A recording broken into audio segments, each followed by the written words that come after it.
innings there, giving up 4 earned runs with a couple of home runs. But as we know, the Sydney Blue Sox starting rotation are very good. One of the best rotations in this ABL. They strike out a lot of batters. They are leading the league in strikeouts for their pitching. And I think after yesterday's tough doubleheader, the Tuatara are probably leading in terms of strikeouts from the offensive side of things.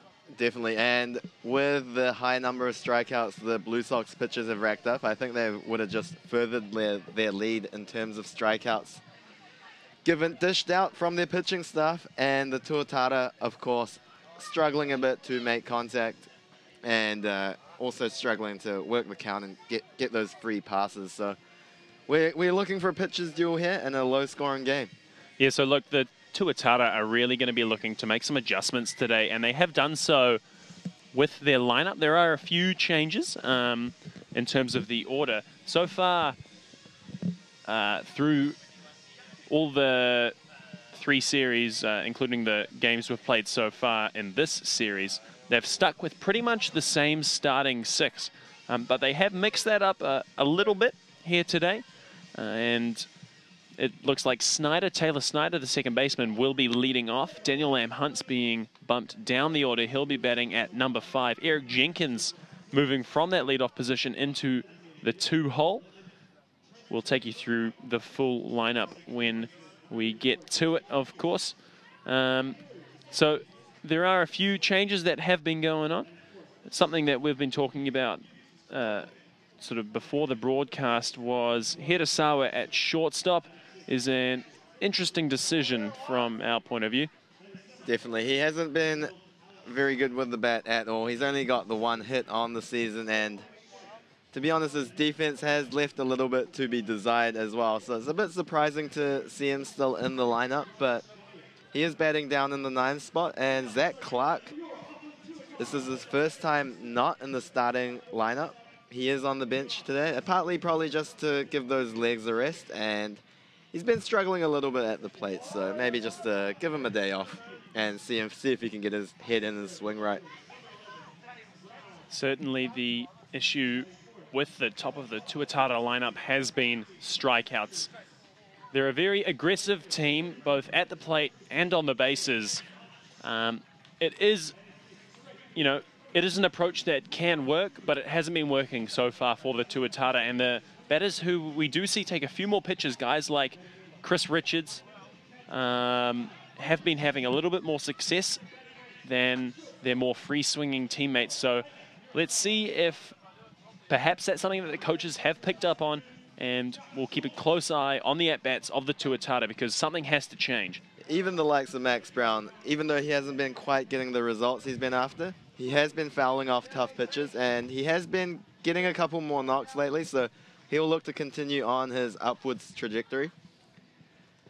But you can live with the strikeouts if you're hitting extra base hits and you are taking your walks, but that is something the Tuatara lineup have not been able to do, so the strikeouts are pretty tough to live with in that situation. All right, folks, we'll be right back with you after the national anthems.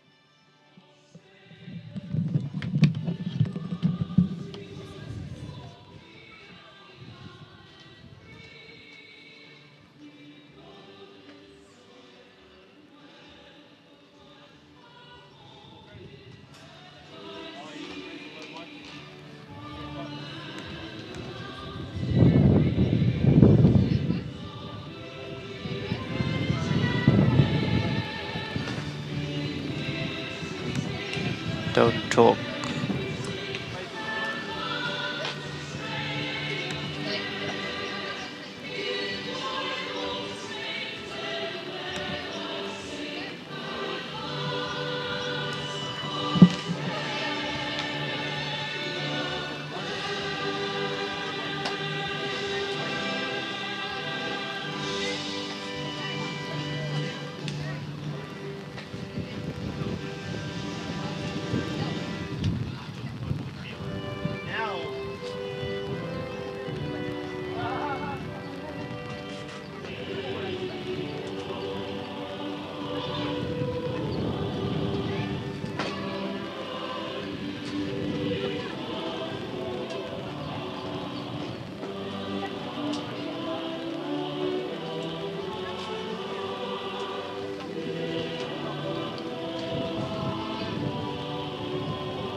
Okay, ladies and gentlemen, it will be the battle of the Joshes today, with Josh Colmenter going for the Auckland Tuatara and Josh Geyer going for the Sydney Blue Sox. You see a few of the members of the Baseball New Zealand Hall of Fame on screen right now.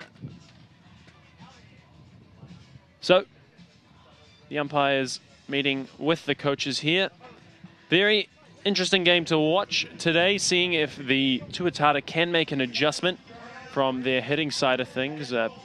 Pitching, they have the MLB veteran Colmenter going, and he'll be a guy, he'll be very cool, calm and collected on the mound. So hopefully we shouldn't have too much to worry from a pitching standpoint. You see the umpires there. It will be Josh Wexler behind the dish, with Keith Wilson filling in for Warren Van Rooyen, who was injured during Friday's game. And it will be Tom West on first base for the umpiring crew.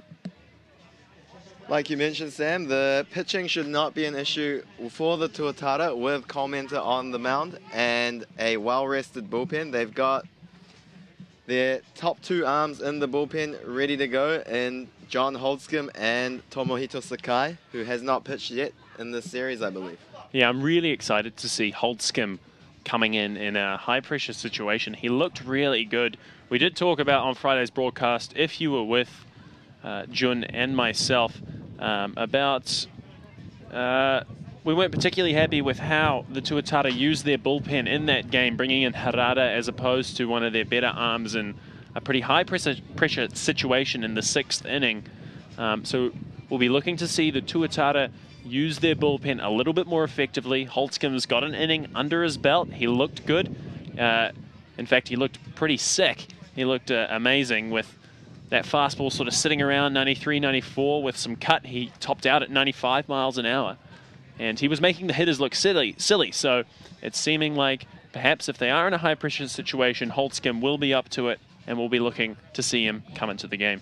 He wasn't throwing quite as hard as he did in his heyday for his stint in the Pirates organization, but 94, 95 miles an hour at this level with that cutting movement will be pretty tough to hit. Of course, the Blue Sox, they actually did go to one of their best arms in Tyrell Harris in a similar situation in the 6th or 7th inning with runners on, and he got them out of that jam. So bit of a different philosophy for these two management staffs in terms of using their bullpen. But we do have Sakai and Holdscomb ready to go, and there's nothing to save them for because you've got a break till next Friday. So we'll look for them to come into the game regardless of the situation. Both teams will be throwing the kitchen sink out here today, along with the washer, along with the dryer. Looking for the sweep is the Blue Sox. The Blue Sox are currently second in the standings in the ABL Northeast Division. They're just behind the Bandits. Both teams have won 9 games. The Blue Sox have lost 1 more game. So here are the standings. The ABL Northeast. So leading at the moment is the Brisbane Bandits, 9-5. Behind them, the Blue Sox, 9-6. Cavalry, who we saw here last weekend, 6-9. And the Tuatara, now 5 games behind the leading Brisbane Bandits with 4 wins and 10 losses. In the Southwest Division of the ABL, the Aces continue their impressive start. They're 11-4. The Perth Heat, 10-5. Adelaide Bite are 8-7. And the other new team to the ABL, Geelong, the Korean team, are 2-13. So the Northeast continues to... there isn't quite a division in the Northeast compared to the Southwest in terms of the difference between the first and last place teams. So the Tuatara, if they can get away with the win here, they're definitely still in the race, but they're going to have to be pretty good for the rest of the season. When you're only 5 games back, one good series can change that around. So a win here will be crucial in terms of their chances of making the playoffs. Of course, the top 2 teams from each division do go through to the next stage of the ABL. Especially, I think, next weekend they're coming up against Geelong Korea. So that is another good opportunity to possibly come away with a few wins against a slightly weaker team. All right, so we'll take you through the defensive lineup for the Auckland Tuatara. Pitching today will be Josh Colmenter. He'll be throwing to Bo Bishop behind the plate. The Renaissance man, Chris Richards, at first base, a fan favorite there. At second base, it will be Snyder. Playing third base, Hansen. Shortstop, Hirasawa. In left field, Max Brown. Center field, Jenkins, back out there. And Zhu rounding out the outfield in right field. Zhu, of course, off to a pretty good start to his season, but it looked as if yesterday some of the pitchers were figuring him out somewhat. They started pitching him inside, which they haven't been doing so far this season. Zhu didn't look quite as good yesterday as he has been hitting. No, he's cooled off a little bit this series, but that is baseball. You will go through your hot streaks and your slumps, so he's just going to have to work through that. He's still the leading hitter on this Tuatara team so far this season, and the danger men for this Blue Sox lineup will be their 2, 3, and 4 hitters, Eunice, Kemp, and Ngope. Ngope has absolutely been crushing the ball this series, and he's up to a 383 average on the season, I believe. So the man you see at the plate is Trent D'Antonio. He will be the DH. As you see Colmenter deliver that one. He bunts down the third base line. Coming to get it is Hansen. He'll throw across. Not in time. Tom West calls him safe. He's got some wheels on him, does D'Antonio. Pretty good play there from Hansen, but it was not to be. So there will be the leadoff man aboard in the top of the first inning. There's a perfectly placed push bunt down the third base line by D'Antonio. This guy just looks like a veteran hitter. He's able to just work his way on anyway. He's got a really good on-base percentage on the season, drawing his walks, and he's showing a bit of versatility, being able to put that bunt down as well. Jacob Eunice at the plate now. He squares around to bunt, pulls back, but that is a strike. He had a hot day at the plate yesterday. He went 3 for 4 in that first game and carried it on in the second as well.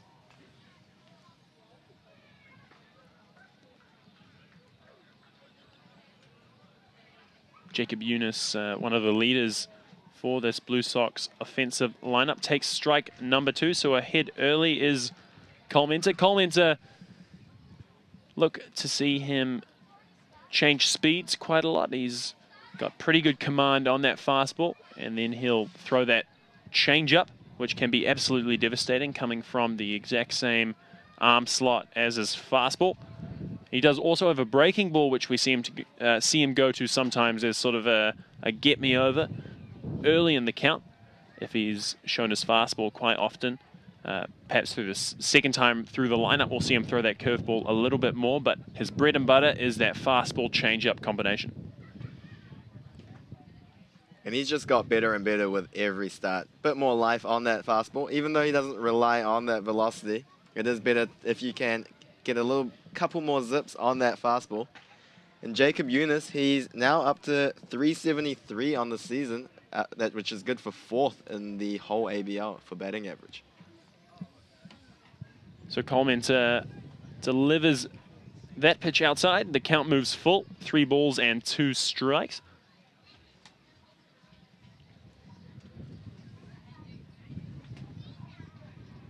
An important pitch coming up here. That one is hit hard into left field. It will zip foul. The at-bat will continue. Eunice putting a good swing on that, but a little bit in off the plate and just pulling that foul by a couple meters. Colmenter very good at holding runners, and Bishop behind the plate has an absolute cannon, so it'll be pretty tough to run on this combination today. Yeah, pretty happy seeing Bishop behind the plate today as opposed to Kyo Chun Wei. There were a couple times yesterday where runners were stealing, and Wei's arm didn't quite look up to the task compared to Bishop's. We've seen Bishop get loose out. That one is drilled into left field. Eric Jenkins ranging over to his right, records the first out of the inning. D'Antonio going back to first base, so 1 out with a runner on first base. Yeah, Wei's not quite up to the level of Bishop's. Of course, Wei had that nasty injury, it looked like, with that collision at home plate yesterday, so probably not really an option to play this game anyway. But even if he was available, I think the coaching staff would have gone to Bishop behind the dish. And Jenkins, once again, showing that excellent range and getting to that ball easily.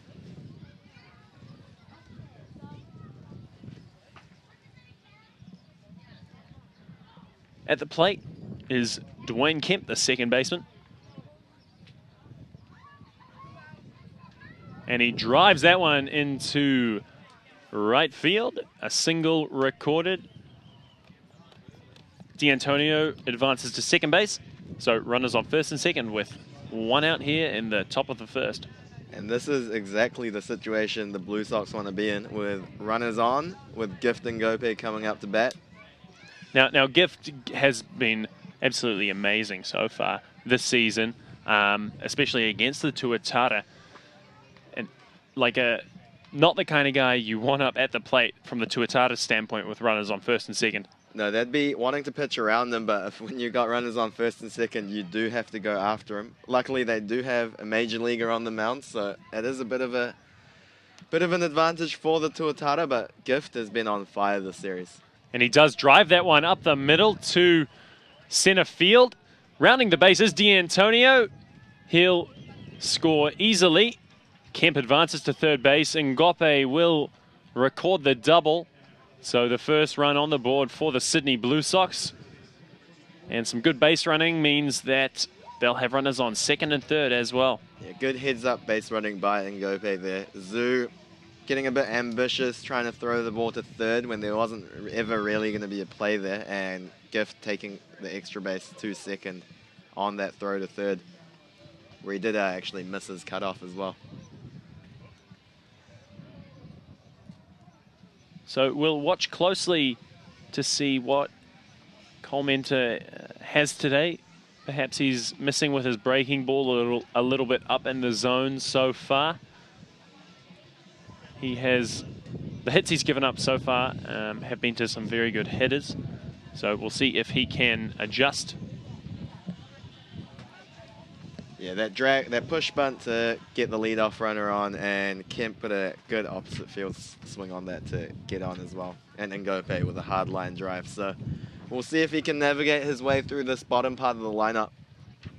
Zach Shepard, the first baseman for the Blue Sox, is at the plate. He takes that pitch outside.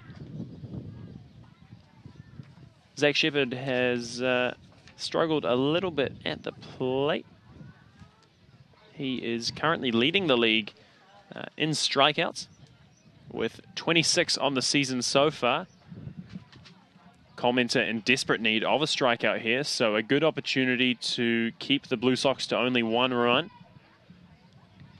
He did hit that grand slam in the Friday game against the Tuatara, of course, and he did get bumped up the lineup from the 6th hole to the 5 spot, batting ahead of Jack Murphy, the catcher, who's been struggling a lot to start the season. Despite all those strikeouts, he's looked pretty good. His on-base percentage, 373, which is pretty respectable. He's got quite a number of hits, and one of which, as you say, was that big grand slam we saw on Friday. Of course, like we mentioned, you can live with the strikeouts if you are taking your walks and getting those extra base hits, and that is what Shepard has been doing so far this season.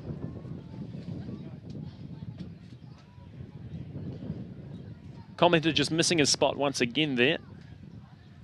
This is something we've seen before from Cole Mentor. He does take a little bit to get into his rhythm, so we'll see if he can get through this first inning and find his rhythm. He walks Shepard there, putting runners on every base. It will bring up Jack Murphy, the catcher. Murphy has been struggling this season. He's only recorded one hit in about 30 at-bats, so this is a good opportunity for Cole Mentor. Well, I feel like I said this last at-bat. A good opportunity for Cole Mentor to quieten down the inning and keep the Blue Sox just to one run. I think maybe they were pitching around them there with first base open. Now, double play is in order, and the force at home with the slumping Murphy at the plate. Murphy, he does have a pretty good baseball background. He played all the way up to the AAA level for the Blue Jays, and he is a bit of a veteran, so he hasn't actually looked too bad. He's been getting a bit unlucky. Couple balls just drifting foul. And he does come around on that pitch for strike number 1. And I think he might actually be the only person at the ballpark smarter than you, Sam. He went to Princeton University, one of the best universities in the world, an Ivy League school. Well, he can't be that smart if he thinks that the moustache he's got is looking good on him. No, I doubt he had that while he was in college. But he is a minor league veteran, so he will be looking to turn this season around.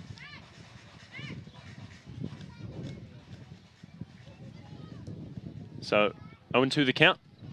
Holds back on that pitch in the dirt. I do think the only reason I make so much fun of the moustaches we see is my inability to grow one myself. So Murphy, if you are watching this on the replay, I do apologize. I'm just a little bit jealous. So runners on all the bases. I think your graphic says there are 2 outs, 1 out, I think, at the moment, Jun. I think Eunice is the only out that's been made so far with that fly ball to Jenkins. So a strikeout will be huge here with a runner on third, less than 2 out, of course. Or he will be looking for that ground ball for a double play ball.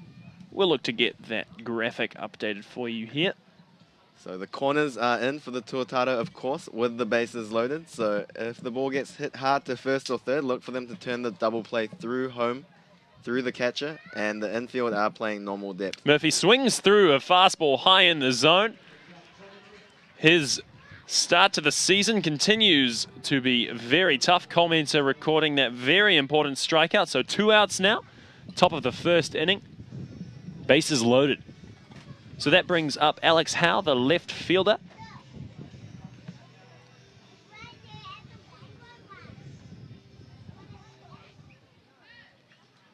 He's also been a hot bat for this Blue Sox team, Sam. He's been very good during the series. Another Blue Sox player in that short, stocky stature. Yeah, there's quite a few of them, isn't there? Especially the middle infield between Ngope and Kemp. Not the tallest of gentlemen, but a lot of power behind their swings, and Howe part of that group as well. He's currently hitting .316 with an on-base percentage of .422, so he's in fact one of the leading hitters for this Blue Sox team so far this season. I think the Blue Sox have really enjoyed some of the pitching they've had from the Tuatara so far. And he pops that one into foul territory. So quickly behind 0-2, we'll see if Commenter can sit down the hot-hitting Howe. Huge moment here early on in the game. The Tuatara offense has been pretty anemic, so even a few runs you think might be enough to get the Blue Sox over the line today. So big out here for Commenter. 0-2 is the count. Looks like he's going with a high fastball. He does deliver it. Howe fouls it off. Commenter does have a good four-seam fastball. Looks like he does have a pretty good spin rate. He does like to live up in the zone, and he's been pretty successful getting swings and misses with that pitch in that spot so far. Yeah, you can go at him with a lot of different pitches here. It looks like the changeup. No, a fastball on the outside part of the plate. Just missing the outside part of the plate, pardon me. 1-2 goes the count. Just a little show-me fastball, 0-2, off the outside part of the plate. You don't want to miss too much in the zone, of course, with 2 strikes on the hitter. And he drills that one into center field. Jenkins ranges over to get it. So Howe is the 3rd out of the inning. Bases loaded. They looked pretty dangerous there for a moment. But Commenter was able to get out of it with only 1 run being scored. A good start for the Blue Sox. A theme so far this series. The Tuatara will go at bat and see if they can change their prospects that we've seen so far in this series. We'll be back with you to see if they can do that after these messages. He might not look like much in an apron, but that's John Miller, holder of the Bledisloe Cup and 2 Investec Super Rugby titles. Mary Adams took Cleveland all the way to the playoffs. Where to next? Well, she won the New Zealand Derby with Ginger Nuts. Finally, meet Richard Sykes, a man with many loves, 80s hip-hop, his dog Buck Twain, and winning, specifically, the Cup final at Wembley. Now it's your turn. 5, 4, 3, TAB, now you're in the game. and you're back. Welcome back to McLeod Park for the last game in the series between the Blue Sox and the Auckland Tuatara. You see number 17, Josh Geyer, warming up for the Blue Sox. He was a member of the 2017 Australian World Baseball Classic team and a former Minnesota Twins prospect. The Blue Sox lineup today, and on defense, we do have Murphy behind home plate at catcher, Shepherd at first, Kemp at second, Eunice at third, and Ngopi at shortstop. We got Campbell in right field, Shen in center, and Howe rounding out the outfield in left. Of course, a bit of a change to this Tuatara lineup today for the first time. We've got Taylor Snyder leading off with Eric Jenkins in the 2-hole. Snyder has struggled a bit early on in his Tuatara career.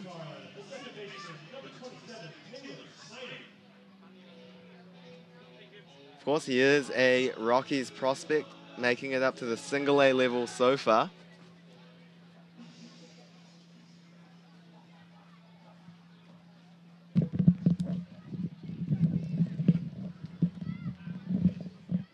Snyder takes a fastball on the outside part of the plate for strike number 1.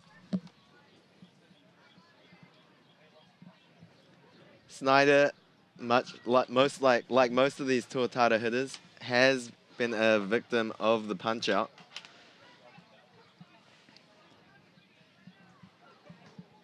So the key to the offense today, Jun, see more pitches and a bit more contact on the ball would be nice.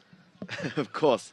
I'm not sure how much you can just rectify just on a game-to-game basis, but you would want them to maybe be able to be more aggressive in the strike zone and lay off those tough pitches out of the strike zone. Easier said than done, of course. There is a tendency to try a little bit too hard, especially when guys are slumping, try to hit themselves out of a slump, and they tend to swing at more bad pitches. That one gets away from Gaia there. Gaia does have a good two-seam fastball and a curve that we've already seen so far, and he does feature a changeup as well.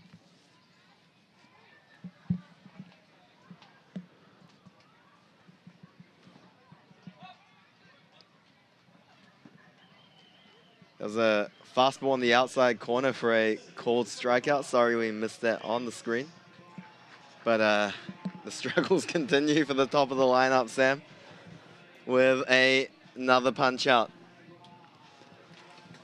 Right, so we'll dust that one off. It will be Eric Jenkins at the plate. His first time hitting from number 2 in the lineup. Number 2 hitter, generally who you consider to be your best hitter. The current thinking in MLB baseball, between the combination of the extra at-bats you get batting high in the lineup, along with being able to hit with runners on if your leadoff guy gets on. Strikeout again for Gaia. Paints the outside part of the plate once again. He's looking pretty hot so far today on this hot day at McLeod Park. The woes do indeed continue, Jun, for the top of this lineup.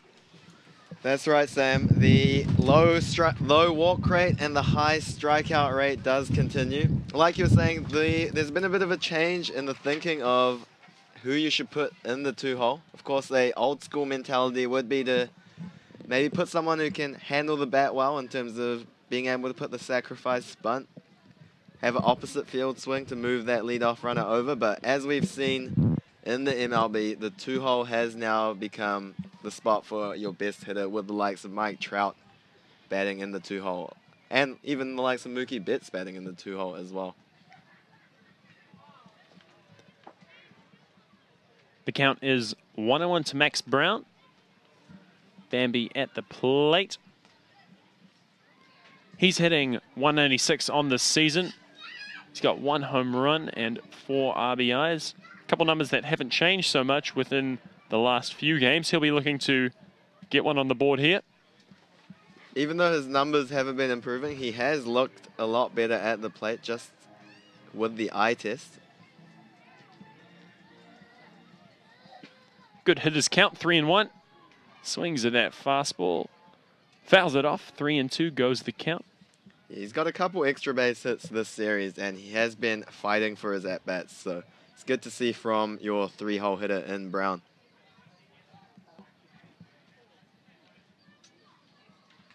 That one grounded to Ngope. Gets by him, though, so in the gap, Max Brown records a hit. Runner on first base with 2 out in the first inning. Tough play. That one got by the second baseman. Just for a moment, Brown considered going to second base, but he'll stay at first. Yeah, tough play for the shortstop Ngope there. In the hole with Brown's speed, even if he did glove that, it would have been a tough chance at first. Brown, like I said, he has been battling for his at-bats these last few games and managing to put the ball in play and use those wheels. Chris Richards, number 4 hitter, swings at a fastball, fouls it off. Richards, one of the hitters who has been willing to work the count, not afraid to hit with 2 strikes, is the Renaissance man. Let's see if he can do it all today. A hit would be just what the Tuatara need in this situation. Fouls that one off, so quickly behind 0-2. Tough slider on the outside corner there from Gaia. He looks pretty on it today. Yeah, that's a theme with these Blue Sox pitchers. They don't give up many walks, and they strike a lot of guys out. Seemingly the perfect matchup against the low walk, high strikeout rate of the Tuatara. Another one fouled off there. Bit of a rumor I saw in the paper that Richards might not be traveling with the team to Australia, which would be a pretty big decision, considering he has been one of the best players in this team. Especially by, as you say, the eye test. He seems to be one of the guys who is, and that one is into shallow right field, but goes foul. The at-bat will continue. In terms of seeing pitches, he's one of the only Tuatara hitters who tends to take pitches deep into counts, and I think it would be quite a shame not to see him on the road. And with the versatility of being able to play at every position, including catcher, with Way being injured, it would be pretty useful once you are on the road. And he's shown to be a good 2-strike hitter, so he'll look to continue that. He dribbles that one foul down the third baseline. He can play the middle infield, and we've seen him do very well so far. He seems to play anywhere in the infield superbly, and the middle infield has been somewhere that the Tuatara have been struggling. It is Hirasawa out at shortstop today. Hirasawa, one of the hitters who has been performing pretty poorly so far this season, as he fouls off another good pitch there. Bit of an interesting inclusion in today's lineup is Hirasawa from my point of view. Yeah, I have to agree with you. He has been pretty disappointing with the bat. With only the 1 hit, he hasn't hit many balls hard either, and made a few elementary errors at shortstop as well. So pretty interesting to see him get 3 starts at shortstop, and that looked like a pretty good pitch on the outside corner to me. Gaia definitely wanted it, was running off the field, but although umpire Wischler. If Renaissance Richards takes that pitch, I'm going to take his word for it that it is a ball. He seems to be able to see into the future. Picking off. If Richards doesn't swing, it must have been a ball.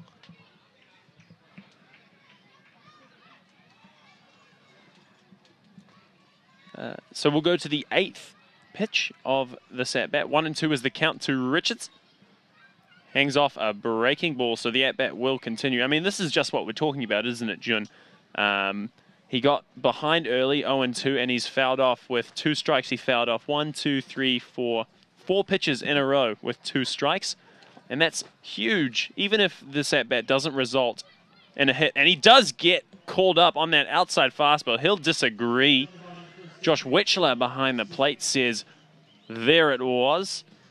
So on the 9th pitch of the at-bat, Richards will be struck out. But as I was just saying, even if the at-bat doesn't go the way of Richards there, he did see 9 pitches, and there's a lot to be said about wearing out that starting pitcher and getting to the bullpen of the Blue Sox.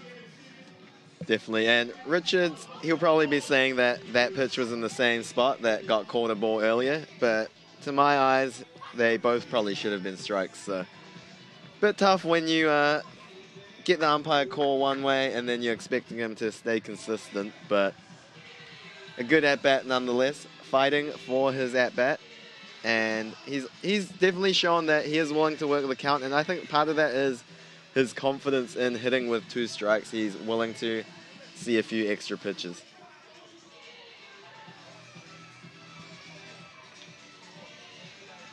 There are indeed a lot of intangibles that are pretty hard to pick up, especially if you just look at the basic stat line that you get given on a lot of the databases.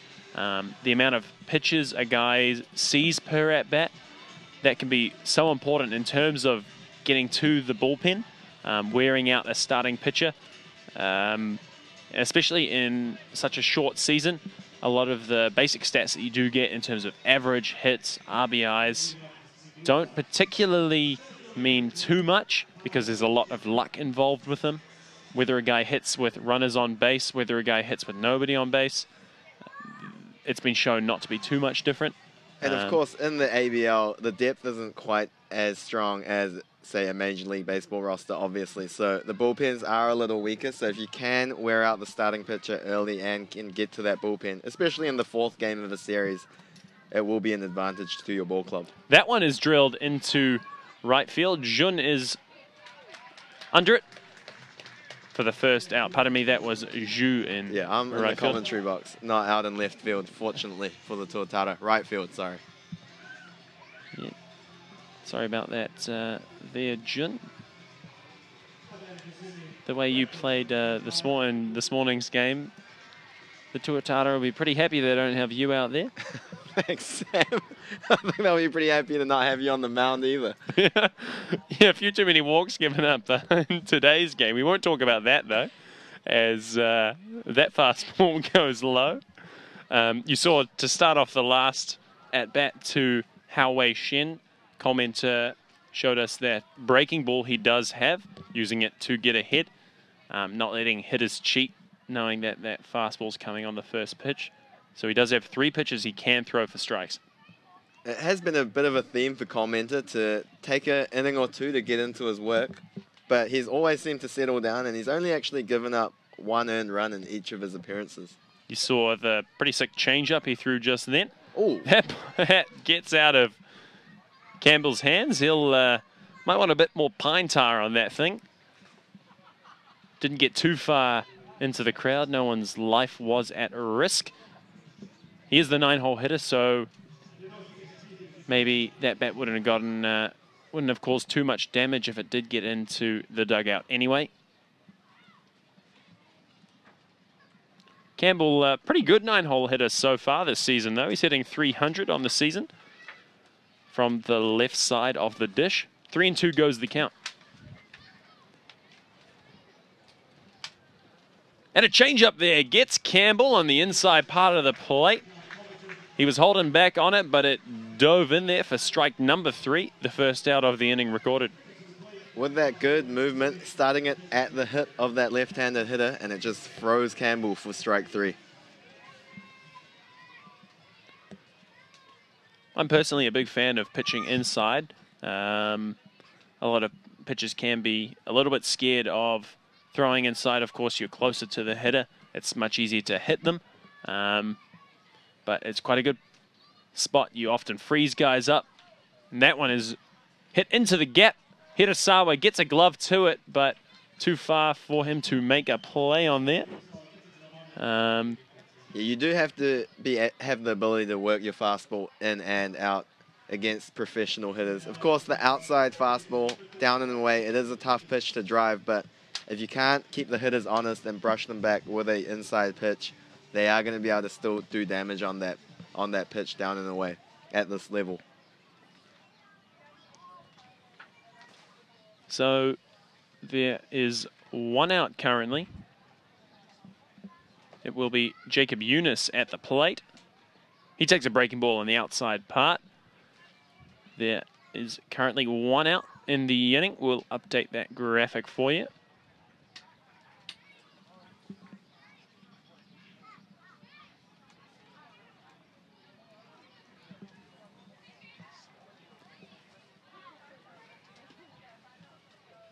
The fastball delivered just up and out of the zone. Eunice, a very hot bat at the moment, so commenter will want to work the count a little bit here. 1-1 is the count. Pretty crucial pitch. As we've said before, the difference between being 2 balls and 1 strike and 1 ball and 2 strikes just absolutely massive in terms of momentum in the at-bat. So he falls behind here with 2 balls and 1 strike. The advantage goes Eunice's way. Yeah, these top 4 hitters for the Blue Sox have been carrying their offense, and it looks like the same theme is playing out in Game 4.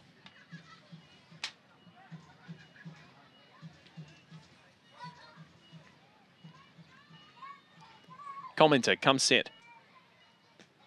Changeup misses outside. Going is D'Antonio, but the throw not in time.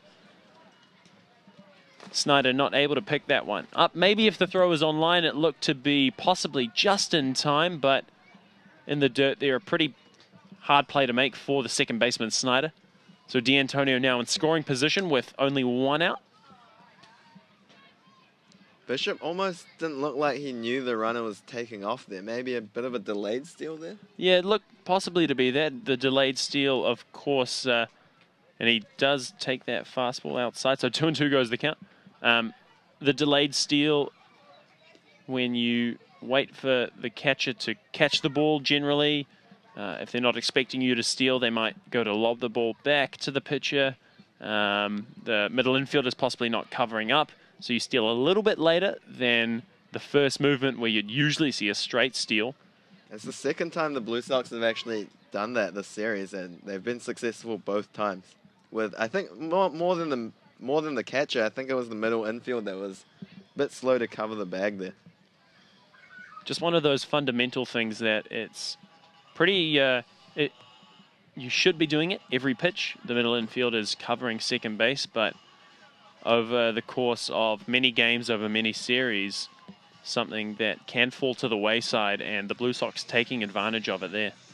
Yeah, D'Antonio just looks like a crafty veteran who's been around forever.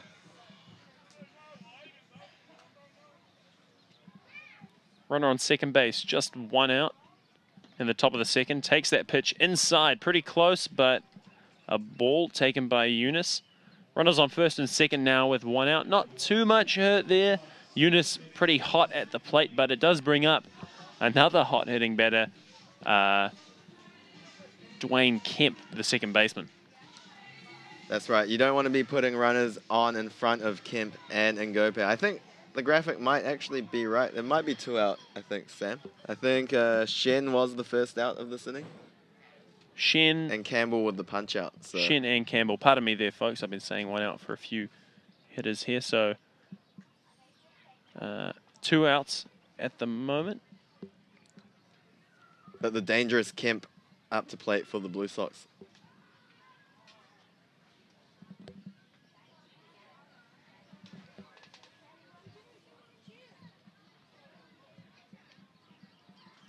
Dwayne Kemp has a couple of home runs on the season. This a pretty hard ballpark to hit a home run in, but he did it anyway on Friday. That one hit high over into third base foul territory. Ranging over was Hansen, but it got into the bleachers.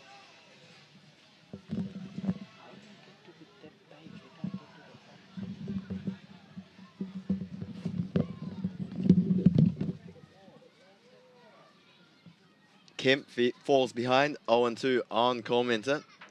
Got that nice line drive to right field to start off the rally for the Blue Sox in the top of the first.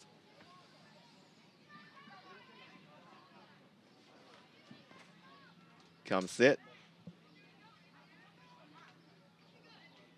Little, excuse me, check swing by Kemp. Fouls that off to continue the at-bat, 0-2.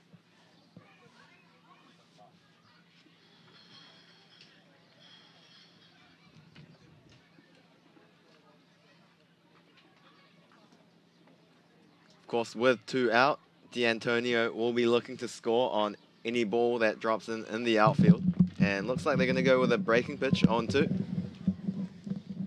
And that just misses on the outside corner. With 2 outs here, D'Antonio will be going on any contact. For a guy who is a veteran of the league, a little bit older than a lot of the guys in the Blue Sox lineup, he's got some wheels on him still. Kept himself in pretty good shape. So expect him to be going and most likely score if a singles hit here. So 2-2 is the count. Kemp at the plate.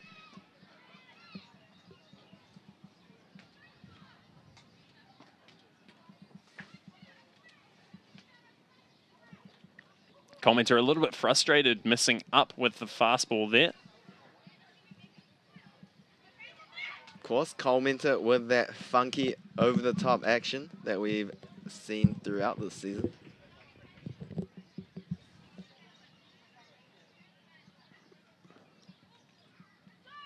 So this, a big pitch for the righty. That one into center field. Jenkins gets it easily.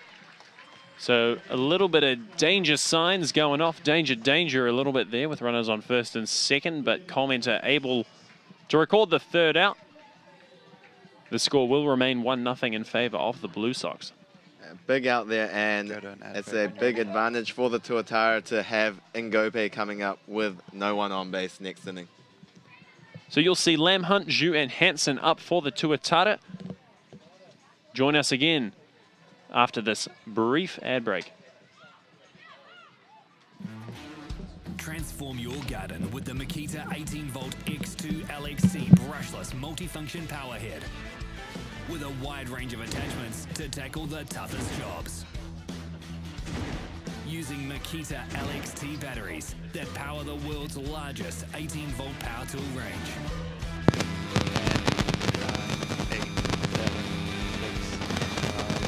Makita, one battery, one platform, one solution.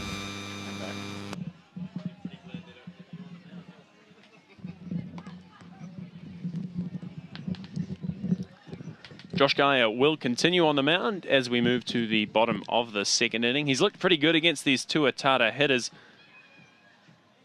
So far in the season, excluding what we've seen so far in this game, he's recorded 20 strikeouts with only 4 walks. So another of these Blue Sox pitchers who really restrict the walks and have pretty good stuff, able to strike out a lot of hitters. And like we've been harping on about, the first 3 outs for the Tuatara have all been strikeouts. And that was one of the most interesting things of yesterday's doubleheader. Nick Fanti actually struck out 9 in a row. Yeah, that was a little bit hard to watch. Fastball taking the outside part of the plate. Whether it's these guys just not seeing this quality of pitching before, or it possibly just part intrinsically of their game. A good take by Lamb Hunt, 1-1. They've looked slightly outclassed, would probably be the only way to put it against these Blue Sox pitchers in the series so far. I think that's fair to say that. And you're right, the quality of pitching is a step above what most of these guys have seen. So it will take a little while to adjust, but it's going to be tough to score runs when you're punching out at this rate and not getting on base.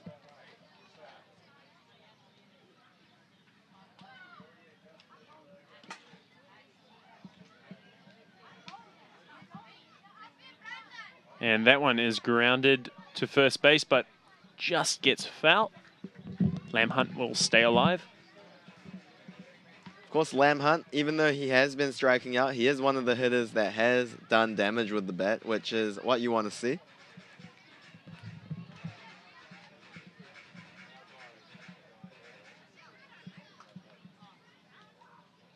Lamb Hunt, he's got a couple of doubles to his name, including a home run as well. His on-base percentage is okay. He's .327, but he does strike out there as they throw over to first base. That one was in the dirt. The first out of the inning recorded. That'll be his 18th strikeout on the season. And that's 4 in a row for Gaia. Of course, Brown did get on, but the 4 outs he made have been strikeouts.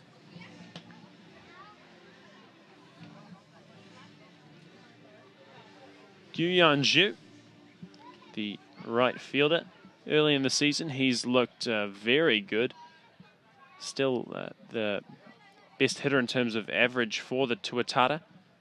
He's been bumped up to the lineup today. No, pardon me. He was bumped up the lineup yesterday. I think he was hitting in the 5 hole yesterday. He's back down to the 6 hole. And Keith at third base says no, he didn't swing at that one. So 2 balls to Zhu. Keith Wilson at third base umpire, one of the veterans and nicest guys in New Zealand baseball, so it's great to see him out there today.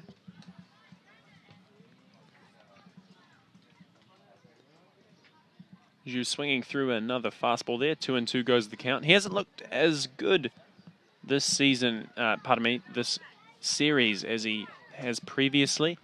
It looked as if pitchers were pitching him inside a little bit more than they have been before.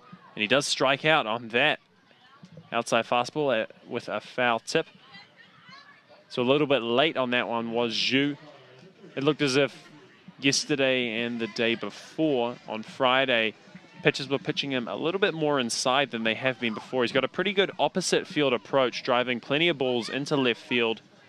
But that wasn't to be yesterday.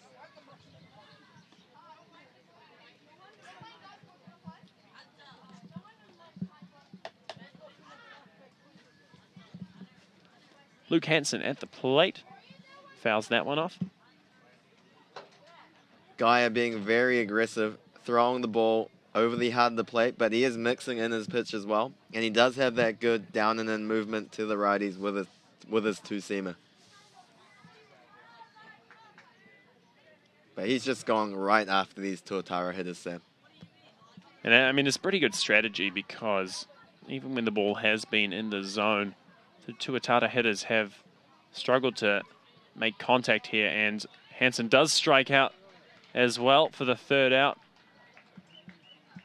of the inning. That is That's 6 punch-outs. 6 punch-outs in a row. So the Tuatara will be looking to make an adjustment in their next appearance at the plate. We'll see if Colementor can keep the Blue Sox at bay. The score currently 1-0. Blue Sox have taken a pretty early lead in most of the games. This lead not as vicious as what we've seen previously. So the second time through the lineup, we'll see if the Tuatara can do something differently, try to put bat on ball. The Tuatara offense won't need to get too many runs on the board with Colementor pitching and the stacked bullpen that's ready to go. Gaia, he's working extremely quickly, Sam.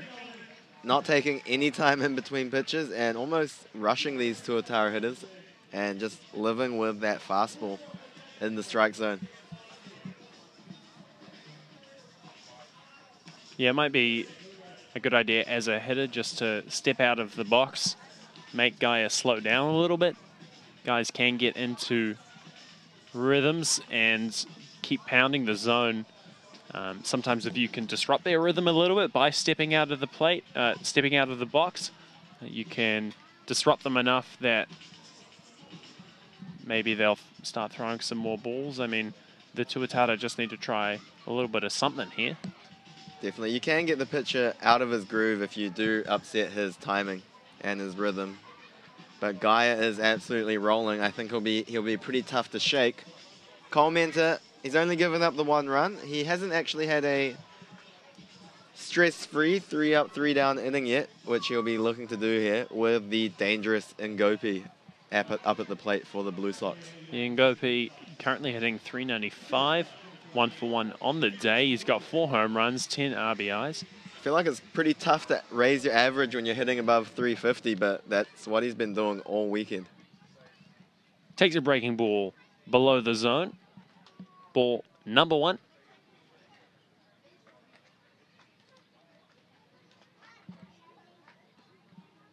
He did hit 4 home runs in that series against the Bandits just prior to this one, and he's carried on his hot streak. Got a big butt on him, as most good ball players do. Lays off that fastball. They'll ask down the first base line. Tom West says, no, he did not swing. 2 balls. Yeah, a powerful butt on him. And we've seen that power on display this weekend. Swings at that one hard. Goes foul, though. So looks to be 3-1 the count. He was known more for his defense when he was with the Pirates Major League Ball Club, but he looks like he's beefed up a bit. Got a bit more power on his swing. Swings through that off-speed pitch. 3-2 goes the count. So possibly Ngope identified that the weakness in his game was his offense. He has beefed up a little bit, possibly looking to add a bit of power to his game on his road back to the show. Swings at that fastball, darts it foul. Good matchup here with 2 major leaguers. Cole Menter, of course, he is also looking to make his way back to the major leagues. He's just been lacking a little bit of control, which was his main selling point in the big leagues. Able to spot up at will. That one is into shallow right field. Zhu coming in. Taken easily in shallow right field. So 1 out recorded in the inning. And in fact, he did hit a perfect spot there, Sam, to get the out with a nice fastball on the inside corner of the plate. So that at bat, more of the sort of bread and butter you can come to expect from Cole Menter, what the big league managers came to expect of him in his 7-year tenure in the big leagues. So just looking to regain some of the control he had in his yesteryear. Of course, we do hold Cole Menter to a higher standard than anyone else in this Tuatara roster. And I think he'd be perfectly happy with that. Fastball perfectly spotted up there on the outside part of the plate. So that's what we need to see more of from Cole Menter. He seems to really have settled in after a couple innings of tough work. That one flown into left field. And easy out for Max Brown out there. Max Brown shifting corners in the outfield today. He's been camping in right field in most of his time with the Tuatara uniform on. But out in left field with Zach Clark getting a rare stint on the bench today. Jack Murphy, the catcher, takes a breaking ball. Jack really looking to kickstart his ABL season right here. He's only got 1 hit on the season so far. Pretty tough pitcher to get going against, though. Cole Menter, the MLB veteran. Swings through that changeup, and that one just disappeared on Murphy. Murphy expecting a 2-0 fastball there, but Cole Menter gone with that change and fooling him badly.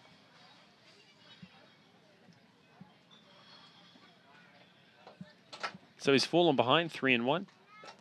Pretty good pitches count here for Murphy. He's got a good opportunity to get things going in the top of the 3rd inning.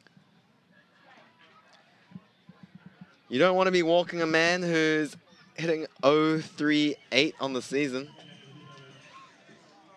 Oh, sorry. Apologies to Murphy. 0.39 on the season.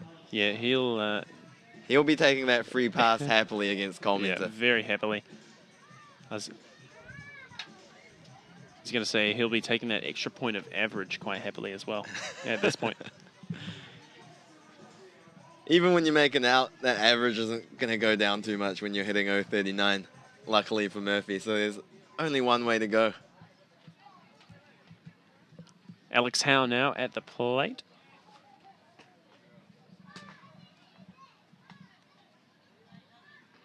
Takes a breaking ball for a strike. Good hook by Cole Menter. He will often use that early in the count to get ahead. Changeup will be his out pitch to get the swing and misses when he is ahead in the count.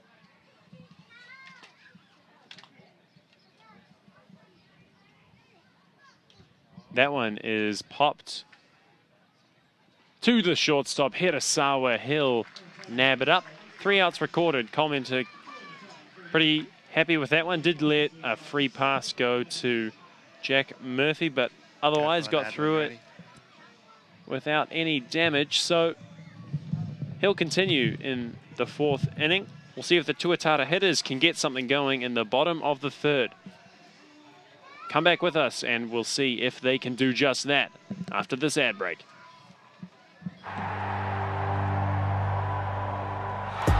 Oh, what a hit! Oh, that looks serious.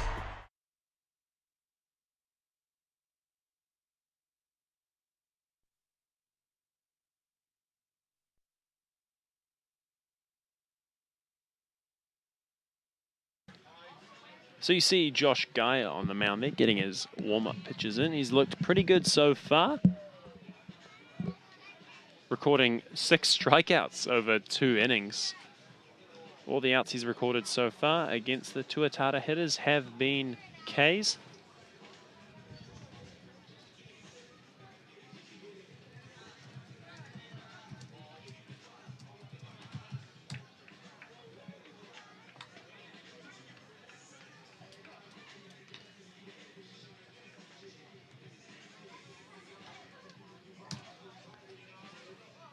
You see the New Zealand local umpire, Josh Weschler, behind the plate. He's had some time overseas. Has umpired a little bit in rookie ball, I believe. And getting some experience in here in the ABL. He's been pretty good behind the dish. We've said before, the key to a good umpire is one you don't notice. And he's been a hard guy to notice behind the plate. Not many mistakes made back there. At the plate now is Bo Bishop, the catcher.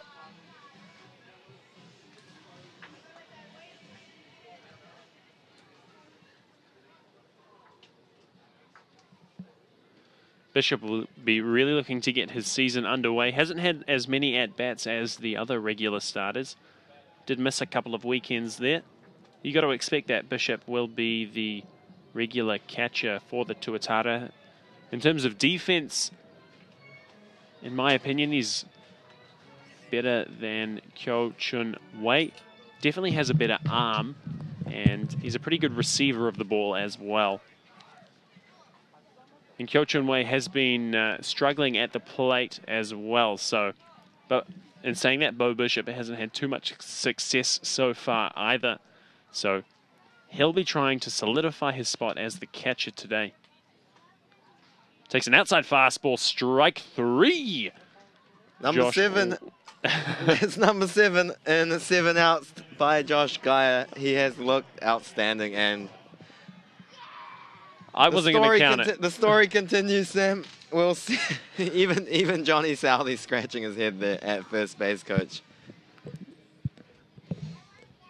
But carrying on from what you're saying, if I had to pick a number 1 catcher, I would go with Bo Bishop. Just looking at his swing, he does possess a bit more power than Wei. And Wei hasn't really taken the advantage of the opportunities he's received at the plate. And Bishop, definitely a much better defender as well, which is what you are looking for in your catcher first off. Tiger Hirasawa, the shortstop for the Tuatara. An interesting inclusion in today's lineup. He has hit very poorly so far this season, fouling that one off. And Geyer, he's just working that fastball in and out. Hasn't actually had to show much of his off-speed stuff and still been very effective. Yeah, this is Australian baseball to a T. And Hirasawa strikes out on a breaking ball. That's number 8. You can put it on the whiteboard there. So 8 so far through 2 2/3 inning. If you're counting at home, that has been all the outs so far recorded by strikeouts. If there were people in the crowd with their strikeout placards, they would be running out of them very shortly, which you would not be expecting in the bottom of the 3rd. Yeah, if you brought the board game Scrabble with you, you'd probably be running out of Ks pretty shortly. I don't think there are that many words in the English language with them. Snyder swinging over that off-speed pitch. Geyer, he's only thrown 49 pitches with 36 strikes and just 13 balls, an excellent ratio. Misses with a breaking ball. And you will expect him to work that breaking stuff a bit more second time through the lineup. And it's going to be very effective, especially because he hasn't had to show it to many of these Tuatara hitters so far. That one is grounded to the second baseman. Kemp will flip it to Shepherd. Third out of the inning recorded. At least the streak got broken. At least the streak got, I was going to say, bit of a... no, I'll stop that train of thought there. We'll say that's a Pyrrhic victory there. Nonetheless, the score is only 1-0 at the moment. Commenter will continue. He was looking pretty good in that last inning. He did walk Murphy, although his changeup has been located a lot better in that last inning. A few guys swinging through it. So we've seen before, Commenter tends to really find his groove in the third, the fourth, the fifth inning. So hopefully he can continue that theme today. And by the way the Tuatara are hitting, they're going to need it. But despite the strikeouts with Commenter on the mound, they're not going to need much to string together on offense to maybe get a victory in this ball game. So they just need to keep their heads high and keep chipping away and make sure they play good defense.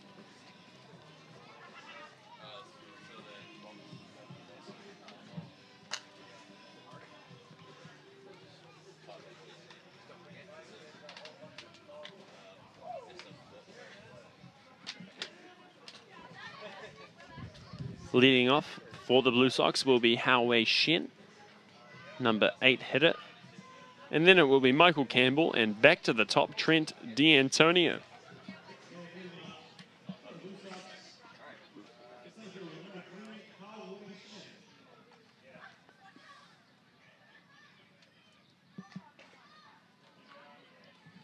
Hao-Wei Shen, the guy you got to really come after here, number 8 hitter. He's been struggling a little bit at the plate. Of course, the top of the lineup for the Blue Sox is very dangerous, so it's very important for Commenter to make sure to keep these 8-9 hitters off the bases. Yeah, the likes of Eunice, Kemp and Ngope have really been the stuff of nightmares for the Tuatara. So, as you say, Jun, really important outs here. You got to get the bottom of the lineup out. Because if they're on base when you get to that heart of the lineup, you're in trouble. That one fouled off, a good inside pitch. So looking like Commenter has found his rhythm a little bit here in this at-bat. He's located a few pitches in and out, his bread and butter. Fastball, changeup. So he's going for the fastball. No, looks to be the changeup here. Now, he looked really good last inning, Sam, and this at-bat, he's managed to locate both sides of the plate like you mentioned. So good signs for Commenter in this start.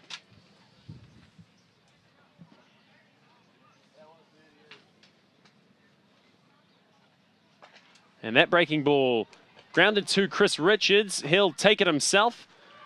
The Renaissance man fielding the ball, getting the out, doing everything. Covering the bag, he can do it all. We're really trying to ramp up support here for the Renaissance man. You can follow him on Renaissance Rich 14 on Instagram. And we do indeed get paid $10 every time we say that on stream. So we'll say it again, Renaissance Rich 14. Renaissance Rich 14. Renaissance Rich 14 on Instagram. We'll invoice you later there, Chris. At the plate, it will be Michael Campbell, the right fielder.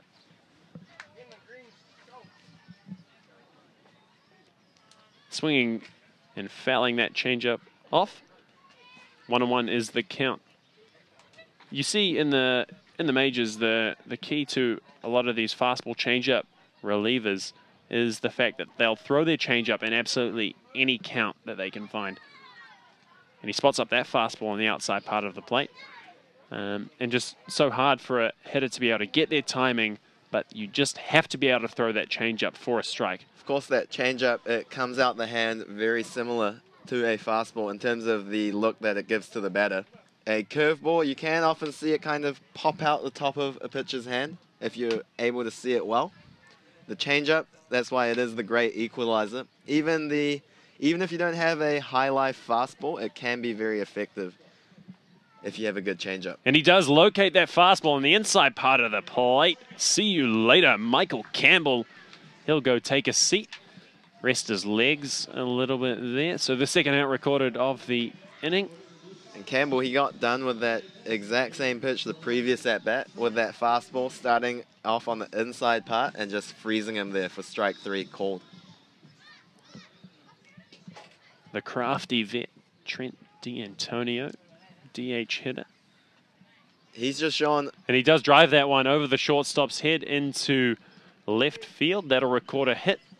I'm so impressed with D'Antonio as well, actually. You've just seen everything in his arsenal. Yeah, with a push bunt, he drew a tough walk, and now with an opposite field single to left field. And no wonder he's got an on-base percentage in the mid-400s. Yeah, D'Antonio, one of these guys, if you look at his numbers early in the season, his average is sitting around 200. But when you look to the on-base percentage, as Junja said, in the 400s. So on-base percentage, one of the things that stabilizes much more fast, an indication that D'Antonio is having good at. That one is drilled past the shortstop for a hit. D'Antonio will get to second base. Luckily for Commenter, he was able to record the outs on the 8-9 hitters, so he only has to get one more to navigate his way through this heart of the lineup, which has been doing damage. But Eunice staying hot and roping another hit to left field. Yeah, so Eunice has been very good this season in terms of the ABL, but Commenter will be disappointed. He's been giving up some of these hits. His standard he sets himself will be a lot higher than we would come to expect from some of these other pitches. And that one is hit right up the middle. Jenkins getting it. Rounding is D'Antonio. Jenkins taking a few steps. Eunice will get to third base, so pretty slow with the throw. D'Antonio is probably going to score anyway, especially with 2 outs. He'll be going on contact, so he'll be scoring that most of the time. But it looked as if Jenkins took a few more steps, maybe struggling to bubble the ball a little bit, and that allowed Eunice to get to third base. Good aggressive base running there by the Blue Sox. D'Antonio, despite being a veteran, he does look to have decent wheels from that leadoff spot. And like you said, with breaking from second base off the bat with 2 out, it would have been tough to come up with the play anyway. But Jenkins, with a slight bobble, decided to throw to third and wasn't quite able to get Eunice, who snuck in there. Ngope now at the plate. This is a guy who can do a lot of damage.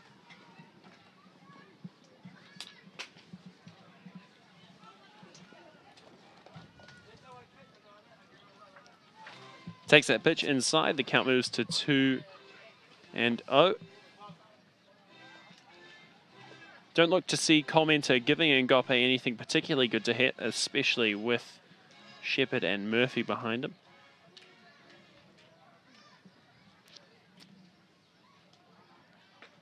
Fouls that one into the legs of Bishop. Of course, Commenter, being that big league veteran, he's going to have that competitive spirit, and he's probably going to be confident in himself to get Ngope out. But Ngope, he's going to be looking to bump his average up to over 400 in this at-bat. Sitting at 393, I think. So Ngope at the moment hitting 386. He's got 10 RBIs so far on this season. 4 home runs as well. Takes a fastball outside for strike number 2. Ngope with a bit of a nod to Commenter there, saying, well done, good spot, well executed. Something we've seen from Ngope, when a pitcher does make a good pitch, you see him sort of nodding away there at the plate, acknowledging the good pitches that they make. And that's an important part as a hitter. Sometimes the pitcher just does execute with an absolutely fantastic pitch, and there's nothing you can do with it. So the key for the hitters is to really wait for a mistake from the pitcher. And if they just continue to execute, you sometimes just have to hit there. That one is into left field. Just nabbing it is Max Brown. Wow, he had the perfect read on that one. He took off the moment the ball was hit on the perfect line and just nabs it, gets his 2-meter long arms stretched out, and that one saved 2 runs. That was incredible play off the bat. I don't think he had any chance to get to that, but with the combination of his excellent wheels and his gangly extremities, he was able to reach out and just snap that ball right on the foul line. The gangly extremities certainly on display here today, and we'll see if the gangly extremities can do something at the plate when the Tuatara come to at bat. Stay with us after this ad break.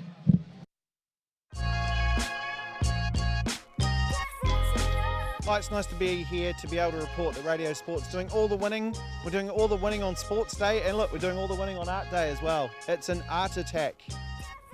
Christmas cracker style joke there. This is the most blatant form of tagging I've ever seen in my life, and I'm really, really pleased that Radio Sport are behind it. Nothing like a bit of art, bringing a bit of culture to the wonderful world of sport. Radio Sport, more than just rugby balls, son.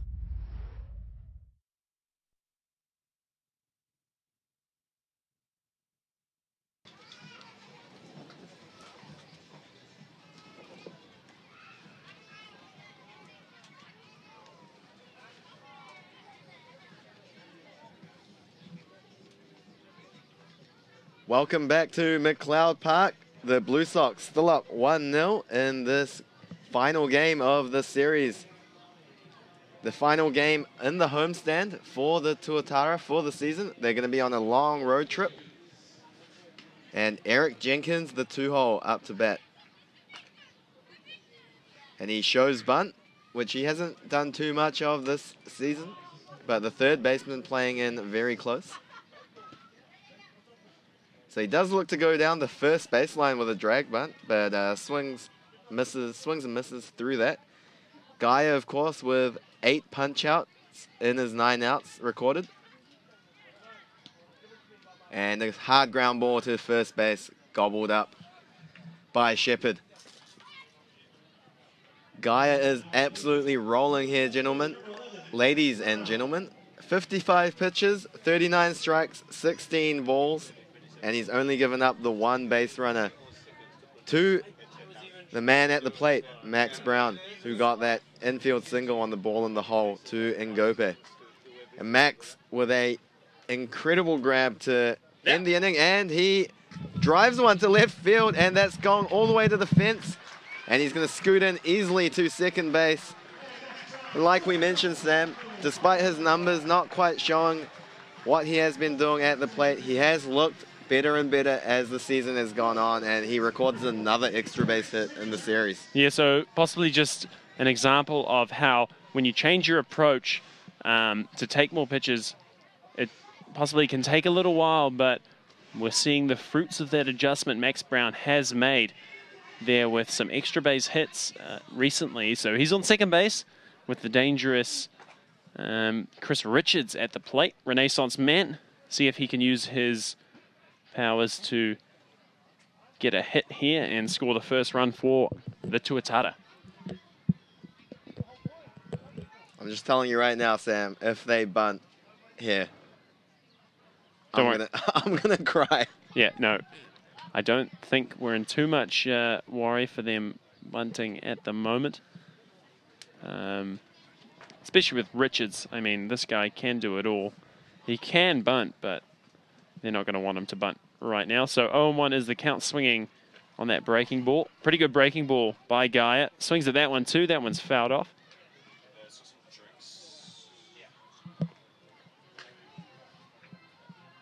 As we get offered a few refreshments from the lovely patrons at the Tuatara ballpark. But we'll have to respectfully decline, as we are professionals, aren't we, Sam? Yeah, that's right. That one drilled hard into right field. Going back, not being able to get it is Campbell. That'll get over his head. Max Brown will score easily. Chris Richards around to second base. That ball was hit hard the other way by the Renaissance man, continuing to do it all for this Tuatara lineup. And I tell you what, those rumors you were hearing about him not being taken overseas, there'll be a few calls for him to stay on the roster, especially after something like that. I really hope those rumors are not true, because I don't see how you can not take this guy to Australia with the way he's been hitting. I think he might be the best hitter for this roster that we've seen. You can't leave your 4-hole hitter off the roster, can you? I don't think that makes sense. The management clearly rate him. There are a few other things at play here in terms of New Zealanders and overseas guys. Balancing them, there are a few rules that the Tuatara have to abide to. That one fouled off by Lamb Hunt. Maybe if there's some female listeners on our broadcast, they could marry him, give him that New Zealand visa, and we won't have to worry about the whole point system. Because like you said, he can do everything. He can cook your dinner, does his laundry, cleans the house. He'll rear the children on his own. 0-2 is the count. Lamb Hunt at the plate. Renaissance Rich 14, if you want to get in touch, he's on Instagram there. Renaissance Rich 14, he can do everything. Yeah, I just don't see how you can leave him off the roster, because he's your 4-hole hitter.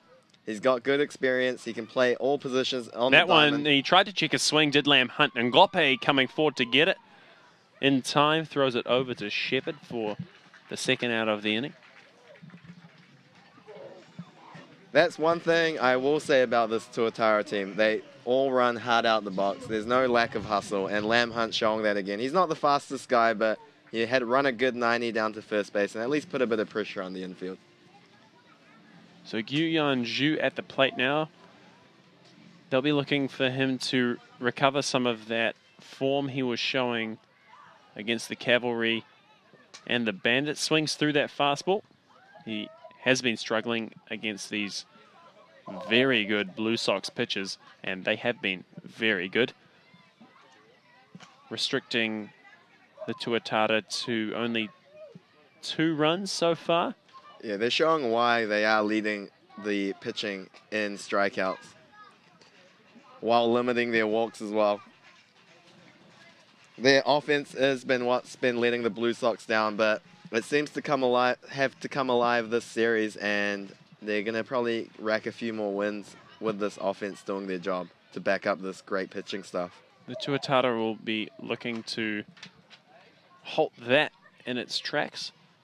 The score evened up a little bit here in the bottom of the 4th inning. An opportunity now to even things up for Zhu. He's behind early, 0-2.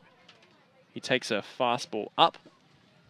It looked as if they set him up inside there, a pitch that he has been struggling a little bit with this series. With most of the games on broadcast, teams are able to look at the replays, so able to identify the holes in some of these batters' swings. Yeah, they've had a few games under their belts now, and the outside fastball hasn't been working against Zhu with that opposite field approach, so they are looking to bust him inside a little bit. And he swings through that one, but just gets the bat to it. So yeah, that's the other pitch they've been going to, that down and in slider that breaks down into the back foot of the lefties, which has been pretty effective against Itchy so far. He struck out a couple of times with bases loaded against Alex Maestri on Friday. Maestri with an absolutely devastating slider. And he drives that one into shallow right field. That'll score the run. Oh, no, he gets called out at first base. The throw by Campbell gets him in time. I think we might see the first ejection of in Tuatara history there, because Mintz absolutely flew out the dugout, and I don't blame him. Yeah, I mean, look, you folks at home can rewind that one there.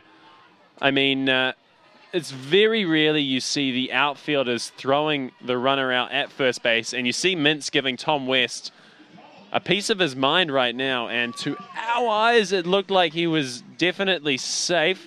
Tom West possibly a little bit trigger happy, as you can get as an umpire.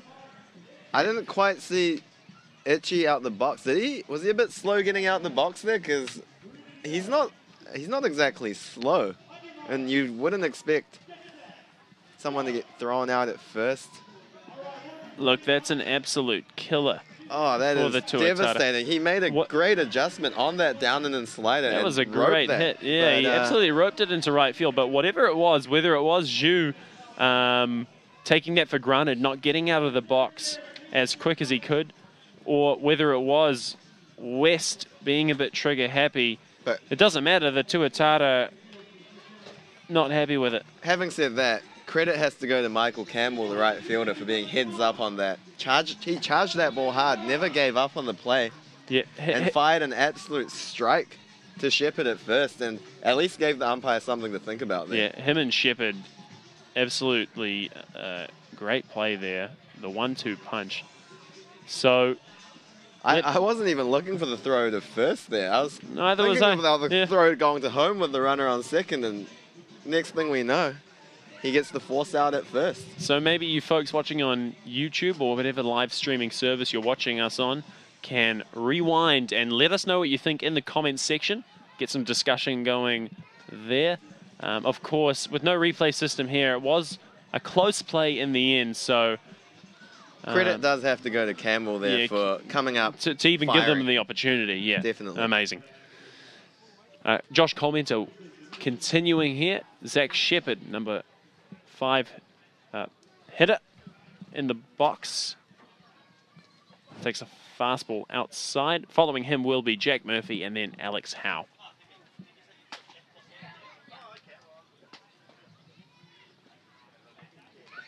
Colmenter just missing with that fastball low and outside.